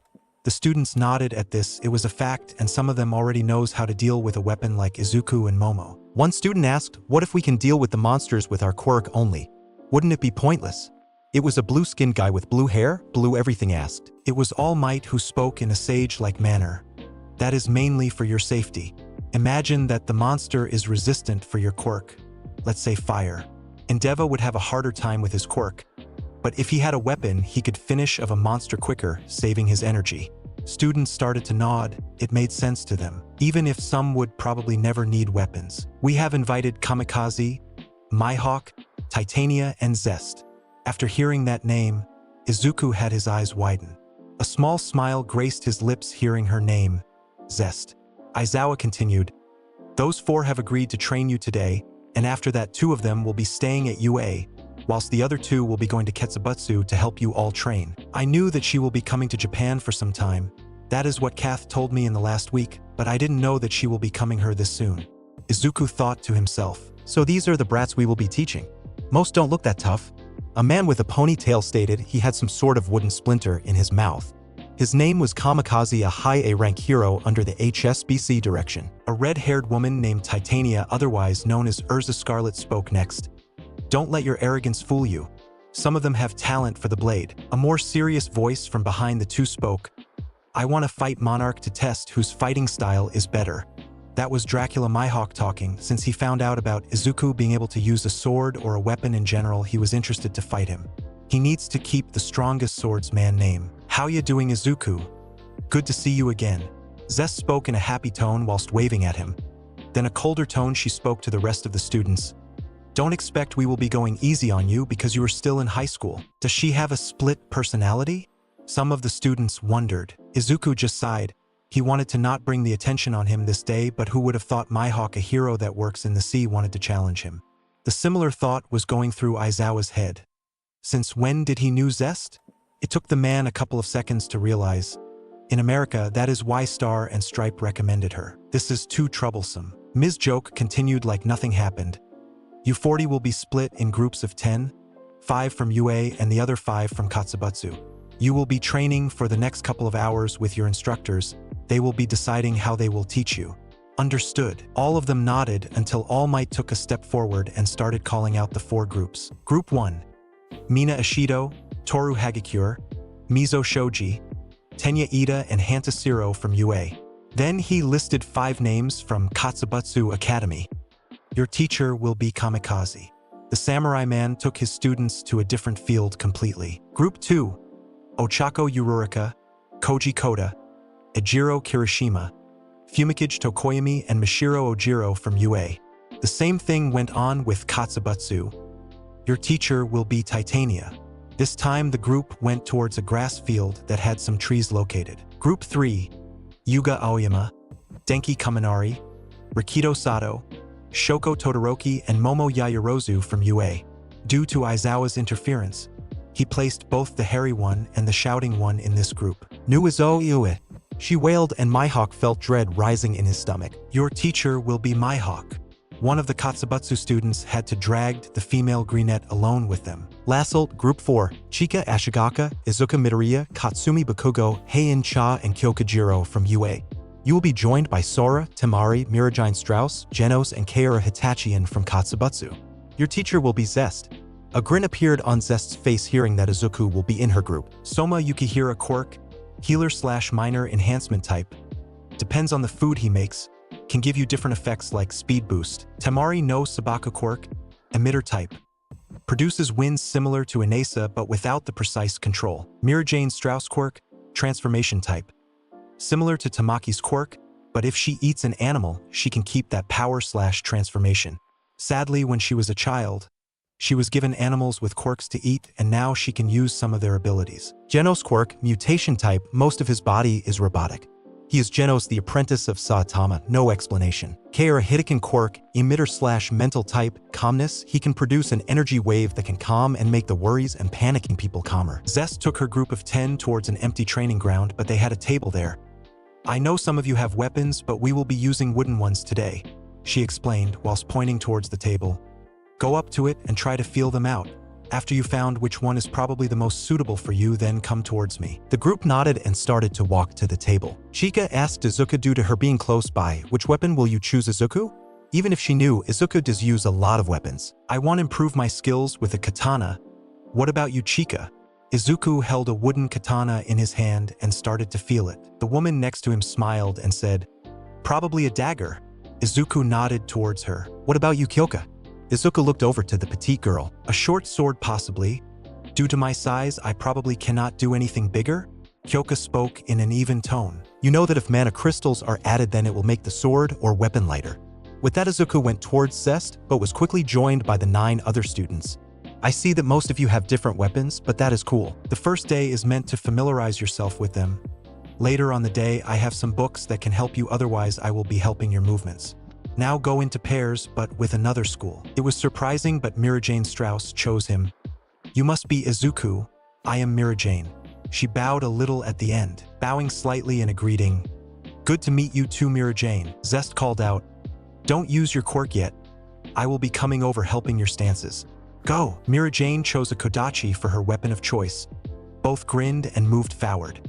Both of them clashed the wooden weapons, and because Izuku had more experience, he easily took advantage of the mistakes that the Katsubutsu student made. He was nice enough to tell her how she could improve her stance. Whilst this was happening, Katsumi was gritting her teeth. "I wish I could use my quirk, as you sure aren't calm." Kaoru spoke with a gentle tone. For some reason, this was pissing Katsumi off even more. "Die, you bastard." She once again swung her weapon, with the boy easily dodging it. Zest, who was observing, spoke. "Kaoru is right. You need a clearer mind to be able to control a tanto. Other than that, your speed is really good and the power behind it. I would recommend for you to have more footwork done. Try dancing." Then she looked over at Koharu. "Your stance is good, especially maneuvering around Katsumi's attacks. But you also need to learn how to block." Kyoka was having some fun.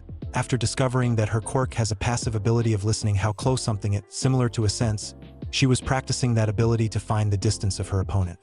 Now she was trying to dodge Soma's strikes with his weapon, who expected a cooking type to be good with a kodachi. When Zest came over and looked whilst the duo were fighting, she smiled. "Kyoka, I like the way you can sense around with your ear jacks, but I see you need more practice. Continue on, and I swear nothing will be able to come close to you." Looking over at Soma, she nodded. "I see you have training with a weapon." After receiving a nod, Zest continued. "When you are blocking, your stance is a little too wide, making your balance be a little off." With that, she left to her third group. Heian was currently overpowering Genos, and it was quite funny. Due to her constant use of the sword, Heian would be able to defeat most people without their quirks, and Genos was on the receiving side of it. Even if he had a body made from metal, trained with a weapon, he was still getting bumped by Heian. Zest spoke. "Genos, you will need to work on your reaction time. Other than that, your strength and speed are amazing." Getting a small smile and a nod from Genos, Zest continued her assessment. "Heian, your quirk is sword-based, so you have more experience than most here. Try increasing your basic skills such as speed. Other than that, more experience, and you can become one of the strongest in the world with a sword." Heian beamed about the compliment. The fourth group, Temari and Chika, both of them were at a standstill. Temari had a Zanbato whilst Chika had a dagger. The length of the wooden Zanbato was annoying for Chika, but it was the same for Temari. Due to Chika having a shorter sword, she needed to get in close to actually do damage, and moving the Zanbato was hard for Temari in a short range. Zest spoke, getting the two from their standstill. "Not too bad, you two. Definitely both of you need more experience. Temari, I would recommend you to learn 2 or more styles. The reason is Zanbatos are easy to learn but hard to master." Barely understanding the word, Temari just nodded.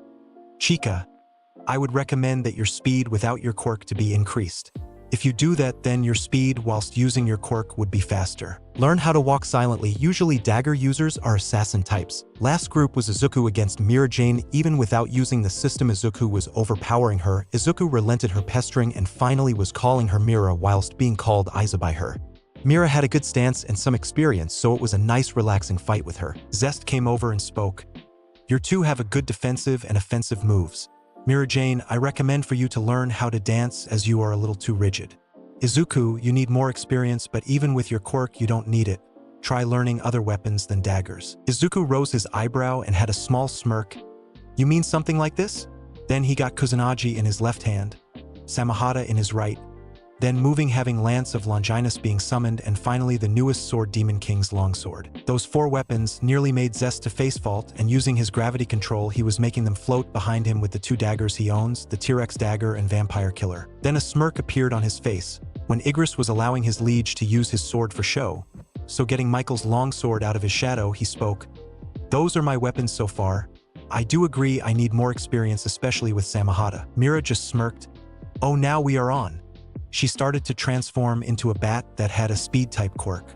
Now using all of her strength, Mira was trying to attack Izuku, but with just an unconscious thought the weapons protected all of Izuku's sides. "Sweat dropping, okay? I will leave the 2 of you alone." With the teachers, all of them were sitting around a table, Kemek, Ms. Joke, Eraserhead, and All Might.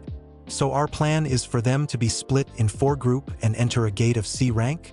Shota asked his fellow teachers. Kemek nodded. "The gates will give our students the first-hand experience they need with weapons and dealing with monsters. They will have an S-rank hero just in case." All Might nodded. "Some of our students already been in a gate." "You mean Izuku Midoriya?" Joke asked. Aizawa sighed but 2 nodded. "He is the one that usually deals with the gates around UA and Tokyo. He occasionally takes Katsumi, but more often he goes with Nijai or Hato or Maruko." "What about the groups? Who do you think will be on each side?" With that, the 4 continued to talk and discuss about which groups would be good together. "So All Might, Maruko, Monarch, and the last group will be Mihawk. Each of them will have a sword teacher with them, whilst Mihawk will have a hero. A teacher will be going Oswell. It should be good then." Ms. Joke summarized. Later on the day, "Well done guys, you have impressed me with your determination. Even with using some of your quirk you didn't give up and fought until the very end." Then she had 10 small piles of books ties with some string. "Here is a small collection of books. It have some stances, footwork, counters, basic history, and anatomy of your weapon. I will be staying at UA with Mihawk for the next week, then you will have Titania and Kamikaze for the week after that." Every student in front of her bowed. "Thank you for your help." Zest couldn't help but smile. Maybe being a teacher won't be that bad. Then Zest began to leave, leaving the 10 students on their own. "I guess I will be seeing you soon. We will be completing a gate on Friday." Izuku smirked at the group. "You being Nizu's apprentice is quite handy, don't you say?" Kyoka chuckled at that. "It was nice meeting you. See you on Friday, Aizu, everyone." Mira shouted as their group was now fetched by a teacher. "Let's go to our dorm." He got everyone close, much to the shock of all, and using Kamui he appeared in their dorm. He didn't realize that all of the girls had some sort of blush from the closeness. Each of the schools were training with their weapons from their teachers, so the thing Mihawk wanted to do happened. On Wednesday afternoon, after the training for both 1A and 1B from different teachers, Dracula Mihawk confronted Izuku. "We will be fighting." The red eyes of the man bearing holes into Izuku, and the man let his aura go wild. Quirking an eyebrow. Quirks or no quirks? Not even affected by the aura Mihawk was producing. Only after a few seconds did Dracula Mihawk reply, "Don't use your shadows. Other than that, we are clear." Rumi, who was there with Zest, started to snicker, much to the confusion of many. "Sure, let's go to Training Field Zulu. Even if we destroy it, it will be back to its condition tomorrow." With that, the 2 left. Nizu jumped in as he is a god, so that is only logical. "I have drones, so you will be safely watching it." With that, the TV turned on with the best view of Training Field Zulu. Training Field Zulu. Mihawk got his Black Blade Yoru from his back, whilst Izuku took out Kusanagi and the Demon King's longsword. Both smirked. Then with an unnoticed timer, they rushed towards each other with impressive speed, even if Izuku was holding back from the beginning. Holding back is usually something to do to measure your opponent's skill. Whilst Mihawk tried holding back from the get-go, the strongest swordsman was having a hard time. The first clash was something to say. The rocks that stayed there started to fly away and the ground breaking under the pressure the duo were exerting. Izuku added some mana to Kusanagi to elongate it, making Mihawk use a small sword to black it. The pirate hero jumped back and started to power up one of his stronger attacks to try and break a sword or two. Realizing it, Izuku too started to enhance his sword just in case with shadows and fire.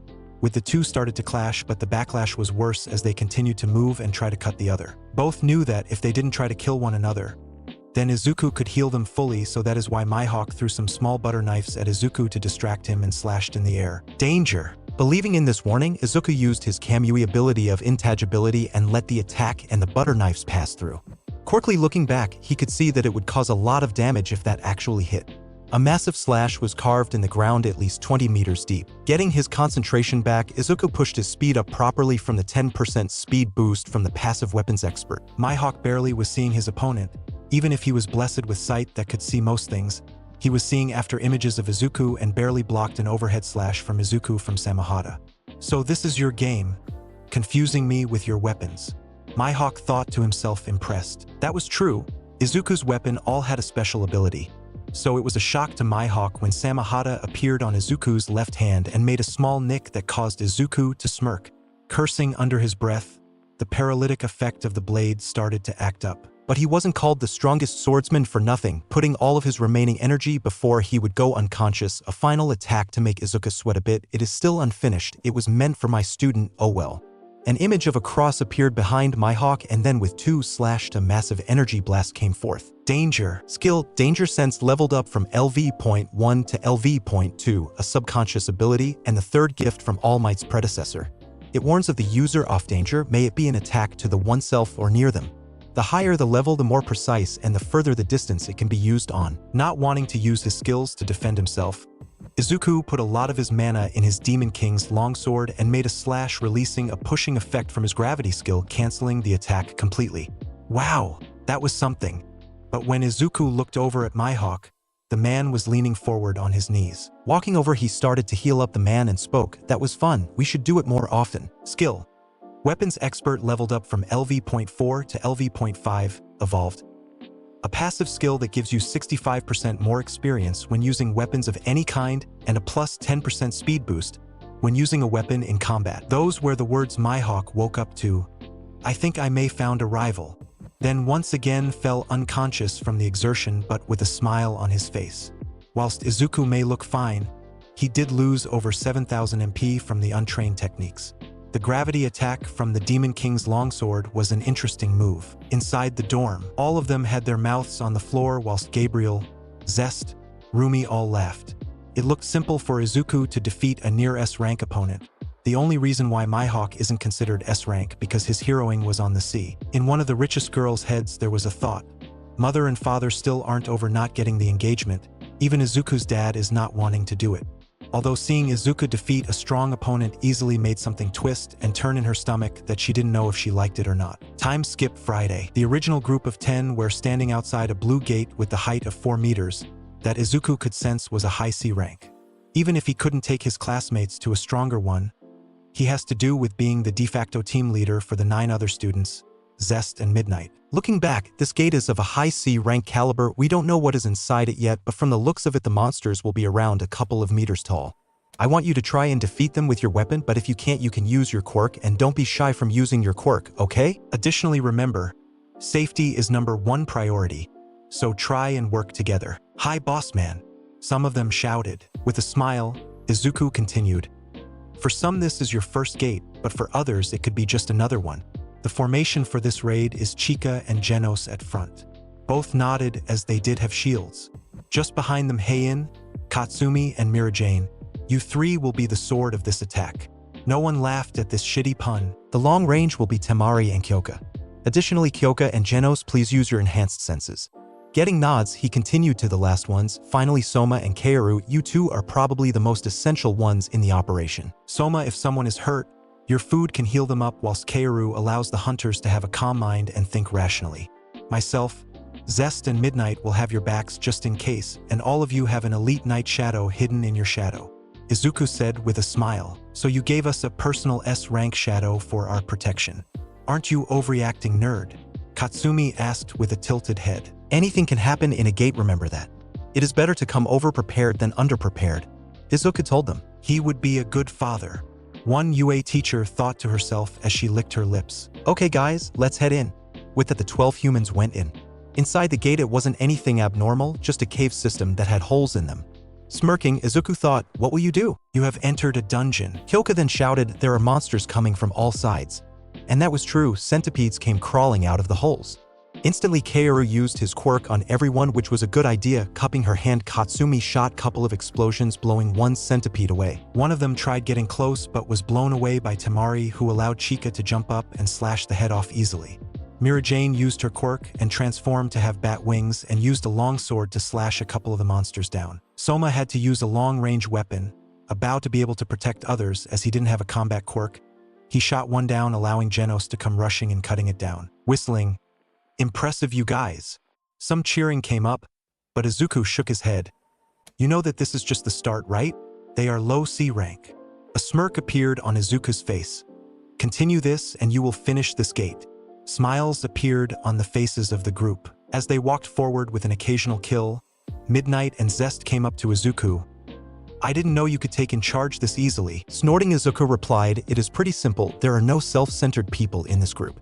The trio winced, remembering how impulsive some of Izuku's classmates or even some of Katsubutsu's students were. Zest shook her head.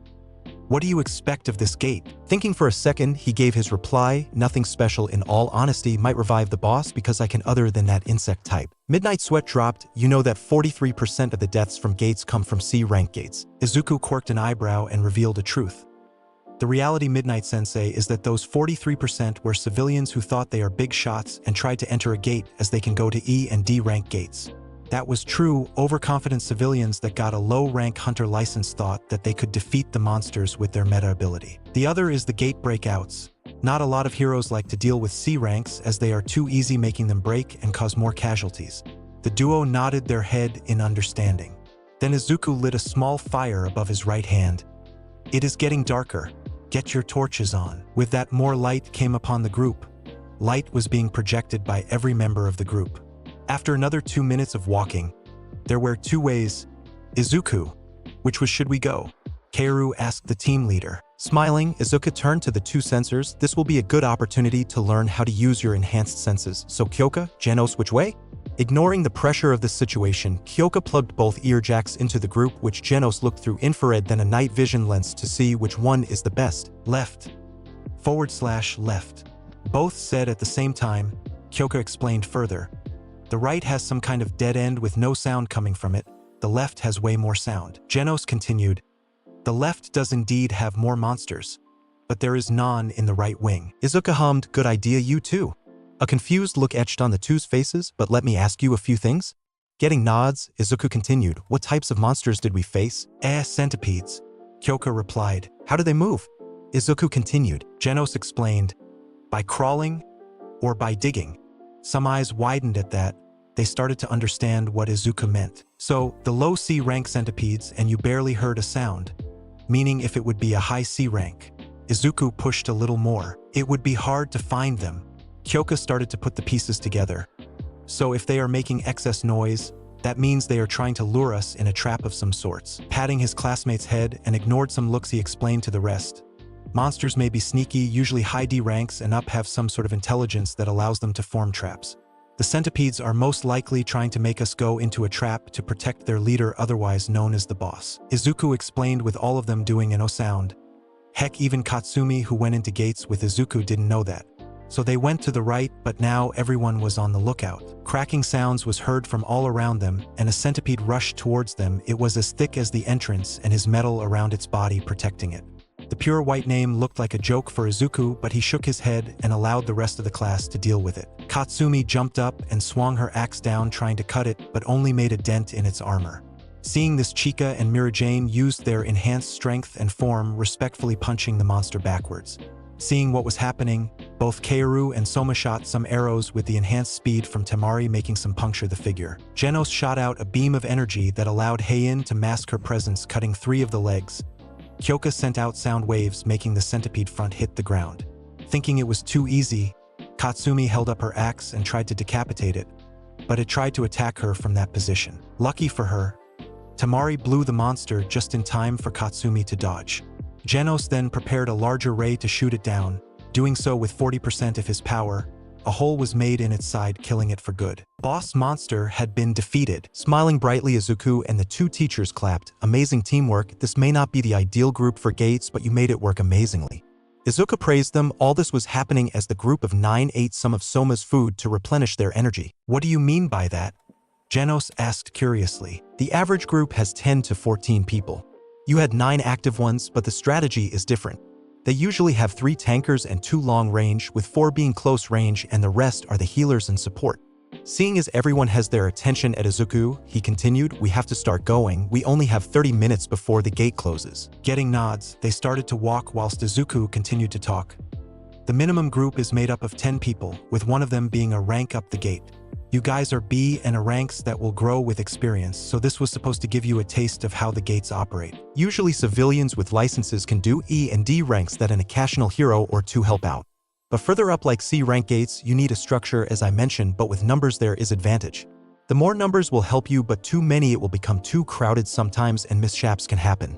Izuku explained. Chika asked, so, what about you? Don't you need a group of 9S ranks and a national rank being you to complete AS rank gate? Izuku smiled and patted her head. For some reason he was in the mood for head pats that unknowingly made the person blush.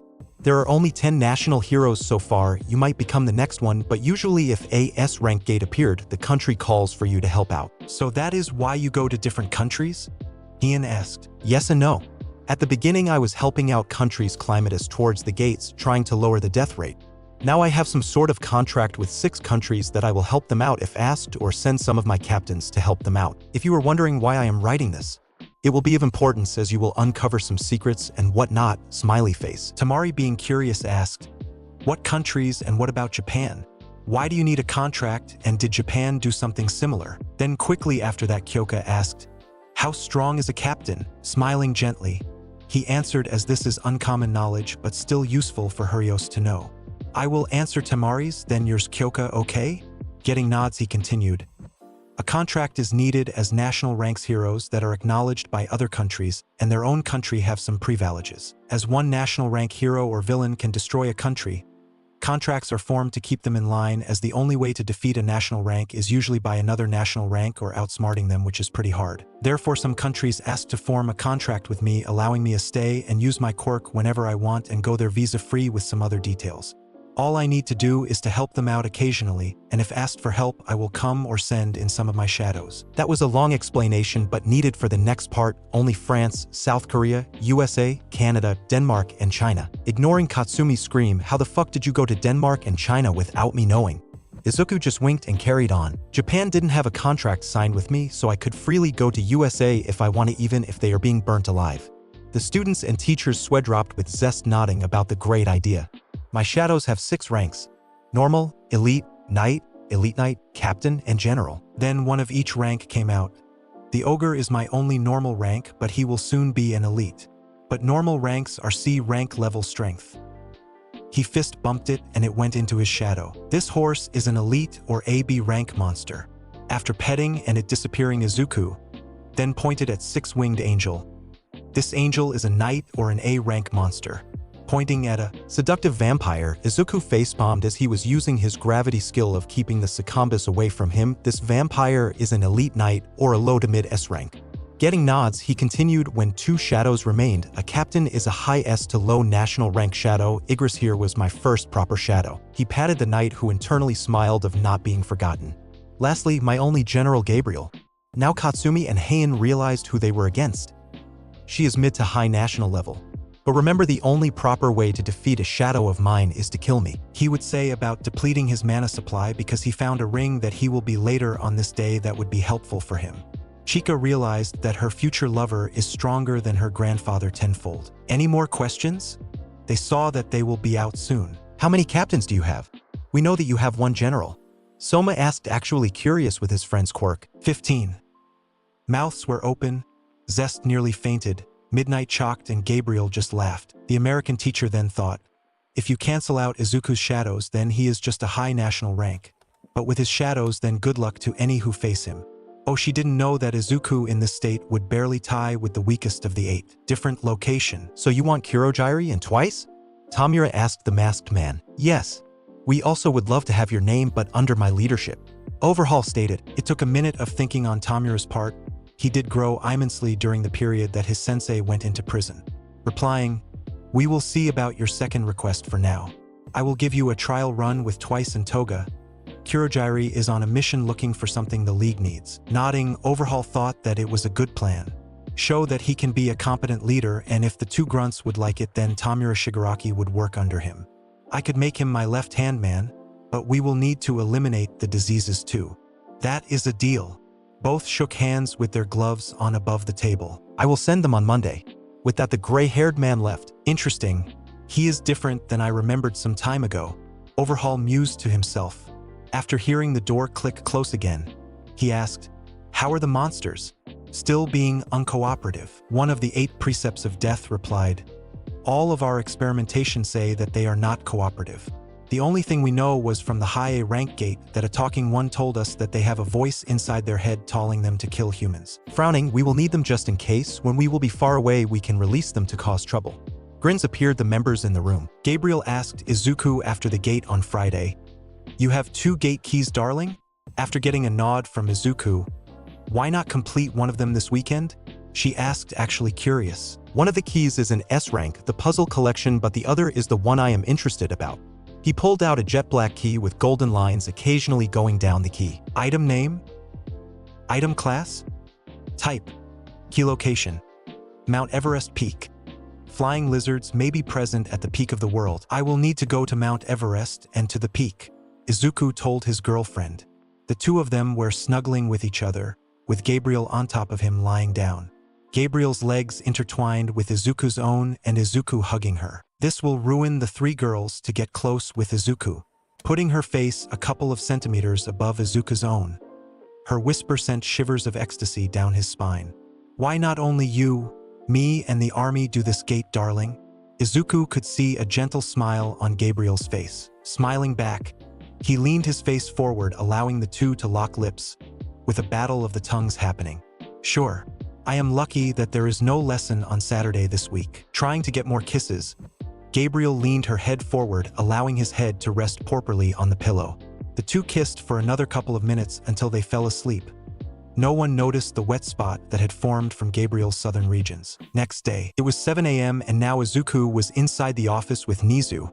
So you want to go to Mount Everest peak, right? Getting a nod, the mouse god continued. This is where you will find this gate that flying lizards are located in, right? Getting a nod back from Izuku, Nizu hummed and thought, you don't know the gate's rank, right? Yes, I don't. I have a feeling that the flying lizards mean dragon-type monsters, and I don't have a good feeling even bringing Rumi or anyone in it. Izuku explained. Nizu just nodded, I see. Well, you can go, and if the gate takes you longer than expected, don't worry about education. Bowing. Thank you. I have written a note and made some breakfast for my class, so they already know of it. Izuku said, and in a swirl, he left to Rumi's apartment. Japan, Hisashi Midoriya location. We could see a man with shaggy black hair lying down on an alley floor with blood coming out of his mouth. Some slash wounds in his chest area and a stab wound making his black suit red. I am sorry, Izuku. I love you. With that, the Midoriya patriarch died because of a planned attack. He was finishing business and was planning to visit his son soon, but all of that wasn't able to happen. Sorry, you didn't deserve this, Hisashi Midoriya. If your son wasn't this powerful, all would have gone according to my master's plan. A man with his hood over his face spoke in a monotone. That man had some burn marks. Other than that, there was only one thing visible, a red feather. With Izuku. For some reason, Izuku's heart ached, but he allowed not to think about it and left Rumi's house after some kissing to Mount Everest. He was glad that he has elemental resistance now, as the temperature was -50°C atop Mount Everest.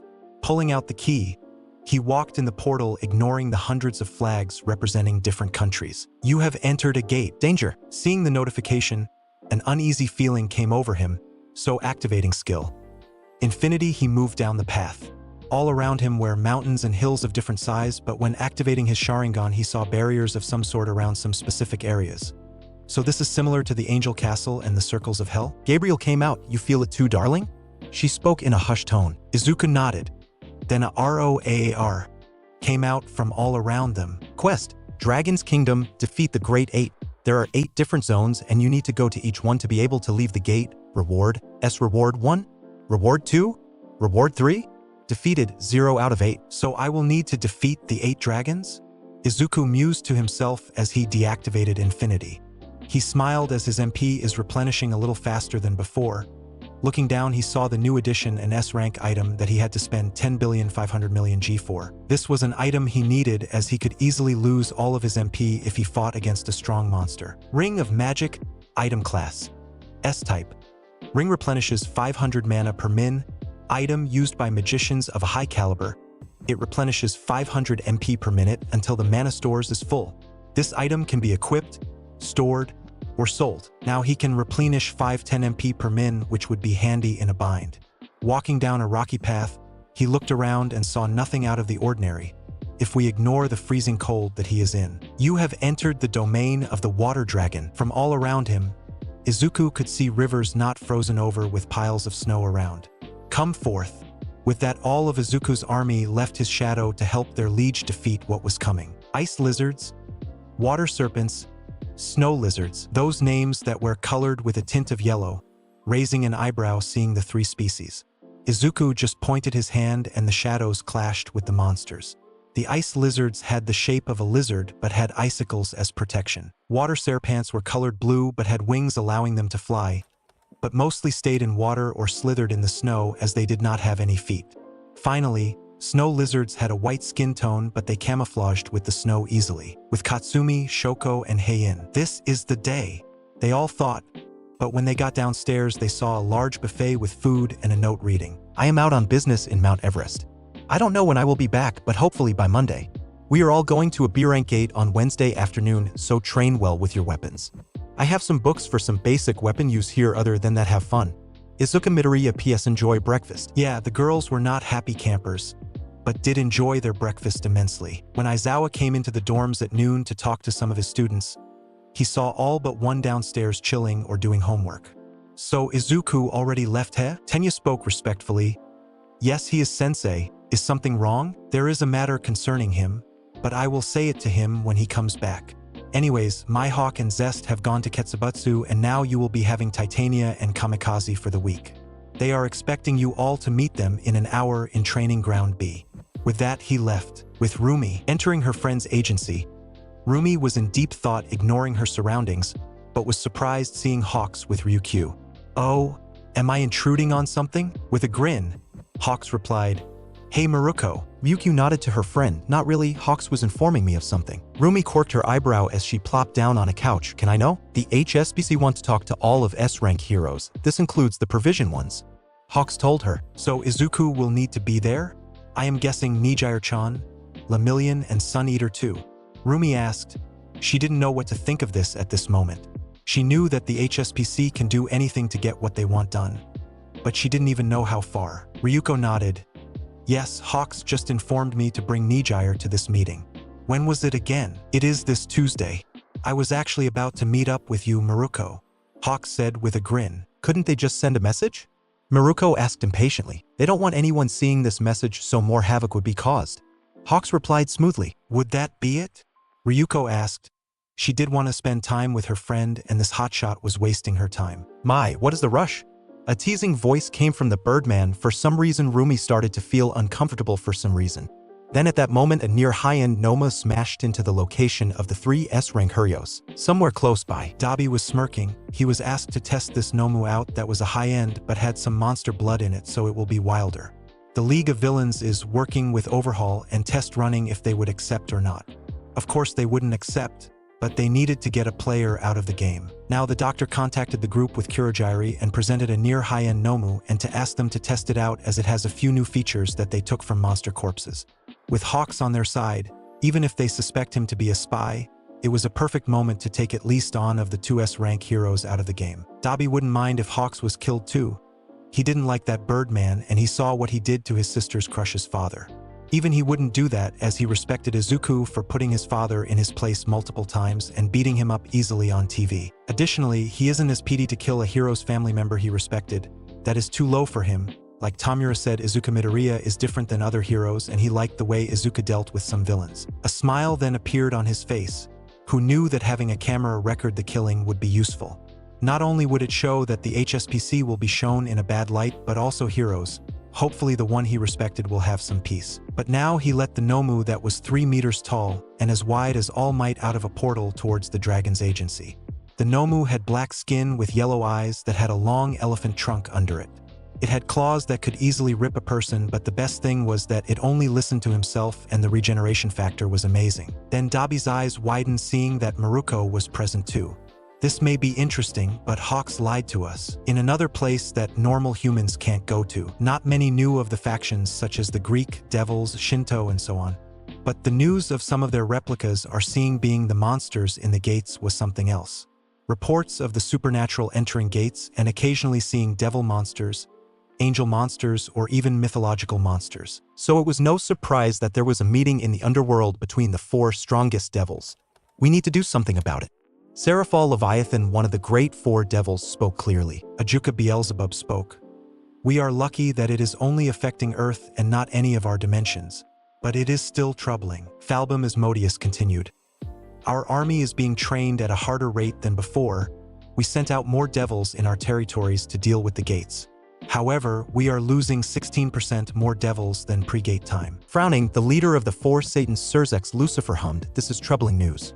I must say though, if we didn't have the help of one Izuku Midoriya, then more of our kind would have been lost before an identification method for the gates would have been found. Seraphal pipped in, isn't he one of the strongest humans? Ajuka nodded. From some of our spies, when I given them a measuring device, it is officially confirmed that he is the strongest human. Although I am pretty sure he doesn't know of us. The only female Satan asked, should we make contact or make it natural? Surzex was in deep thought but spoke. I may have a way, we need to get Ku involved though. Then the group started to listen to the plan, with the others changing some ways to make it a more favorable situation. With Izuku, you leveled up after defeating over 100 of each of the 3 species. That is how long it takes to level up, heh? Izuku thought to himself. The 3 lizards that only had the height of 1.5 meters could defeat a knight but struggled with the elite knights and so forth. So after reviving them, he wasn't shocked seeing them become an elite knight. 20 Ice Lizard LV.4, Elite Knight. 20 Water Serpent LV.4, Elite Knight. 20 Snow Lizard LV.4, Elite Knight. So with the addition of the 60 shadows, he continued forth with his army of 600. The path got colder, but also more water was seen that put Izuku's guard up. The opposition this time was something he didn't expect. Oranged named lizards with wings that had ice-cold blue eyes staring deep into someone's soul. The ice lizards could shoot ice spikes at the opponents, the water serpents can control water, and the snow lizards controlled snow. But the one species opposing them could apparently do all 3, but Izuka had a feeling that this wasn't the boss. Water-manipulating Draco. The white-skinned Dracos shot different attacks, including ice needles to water cannons and snow hurricanes. Pain used Shinra Tensei to clear the view, allowing the Shadow Army to continue marching forward. Izuku flew on Kaisel whilst shooting some arrows from the shadow-produced bow. He could create basic armor, but so far he preferred what he was wearing. Although he did have to sometimes use the shadows to protect Kaisel from any attacks. Igris was chopping down the heads of the Dracos whilst Baruka, Rusalka, Fisher, and the Vadianois were having trouble as their attacks could be redirected. Deidara shone like a star here with his clay attacks bombarding the ranks of the monsters, reducing them easily. Danger! Danger! Danger! The great water dragon was awakened. Izuka gulped, a red name. He didn't see that for a long time, but what could he do but level up? With Aizawa, some time before Nomu attack, after informing the class, he went to Nizu's office, knocking and getting permission to enter. Nizu asked, is there anything wrong, Shota? And then T. Nodding for T, Shota asked, what will we tell Izuku? The smile was gone. Nizu understood it. He was called by the police after a civilian found the body of a dead Hisashi Midoriya. When he will be BA? He was cut short as one of the monitors was showing red. Going onto the computer, Nizu's cup of tea fell. Now Aizawa worried, Nizu doesn't drop his tea, what's wrong? What the animal quirk user did was turn the monitor around, revealing what was happening at Ryukyu's agency. A reporter that was close by was showing it off, and now people are watching it. When the Nomi attacked, Rumi could feel some type of danger. So when she jumped back, she saw a Nomu in front of the trio. Going forward, she kicked the Nomu, trying to push it back. But instead it caught her leg and threw Maruko out of the window. She was lucky that she had some regeneration, as some of the annoying cuts were regenerating. Ryukyu wasn't doing any better. After being pushed back from the explosion, she jumped out of the window and transformed into a dragon, whilst the Nomu stayed and saw Hawks, who's had his eyes widen. Quickly, Hawks rushed outside near the dragon hero with the battle about to begin. And that's a wrap for What If Deku Had Solo Leveling System, Part 8. Deku's rise to dominance is unstoppable, and trust me, you do not want to miss what's coming next. If you're hyped for more, smash that like button. Let's hit 100 likes and keep this legendary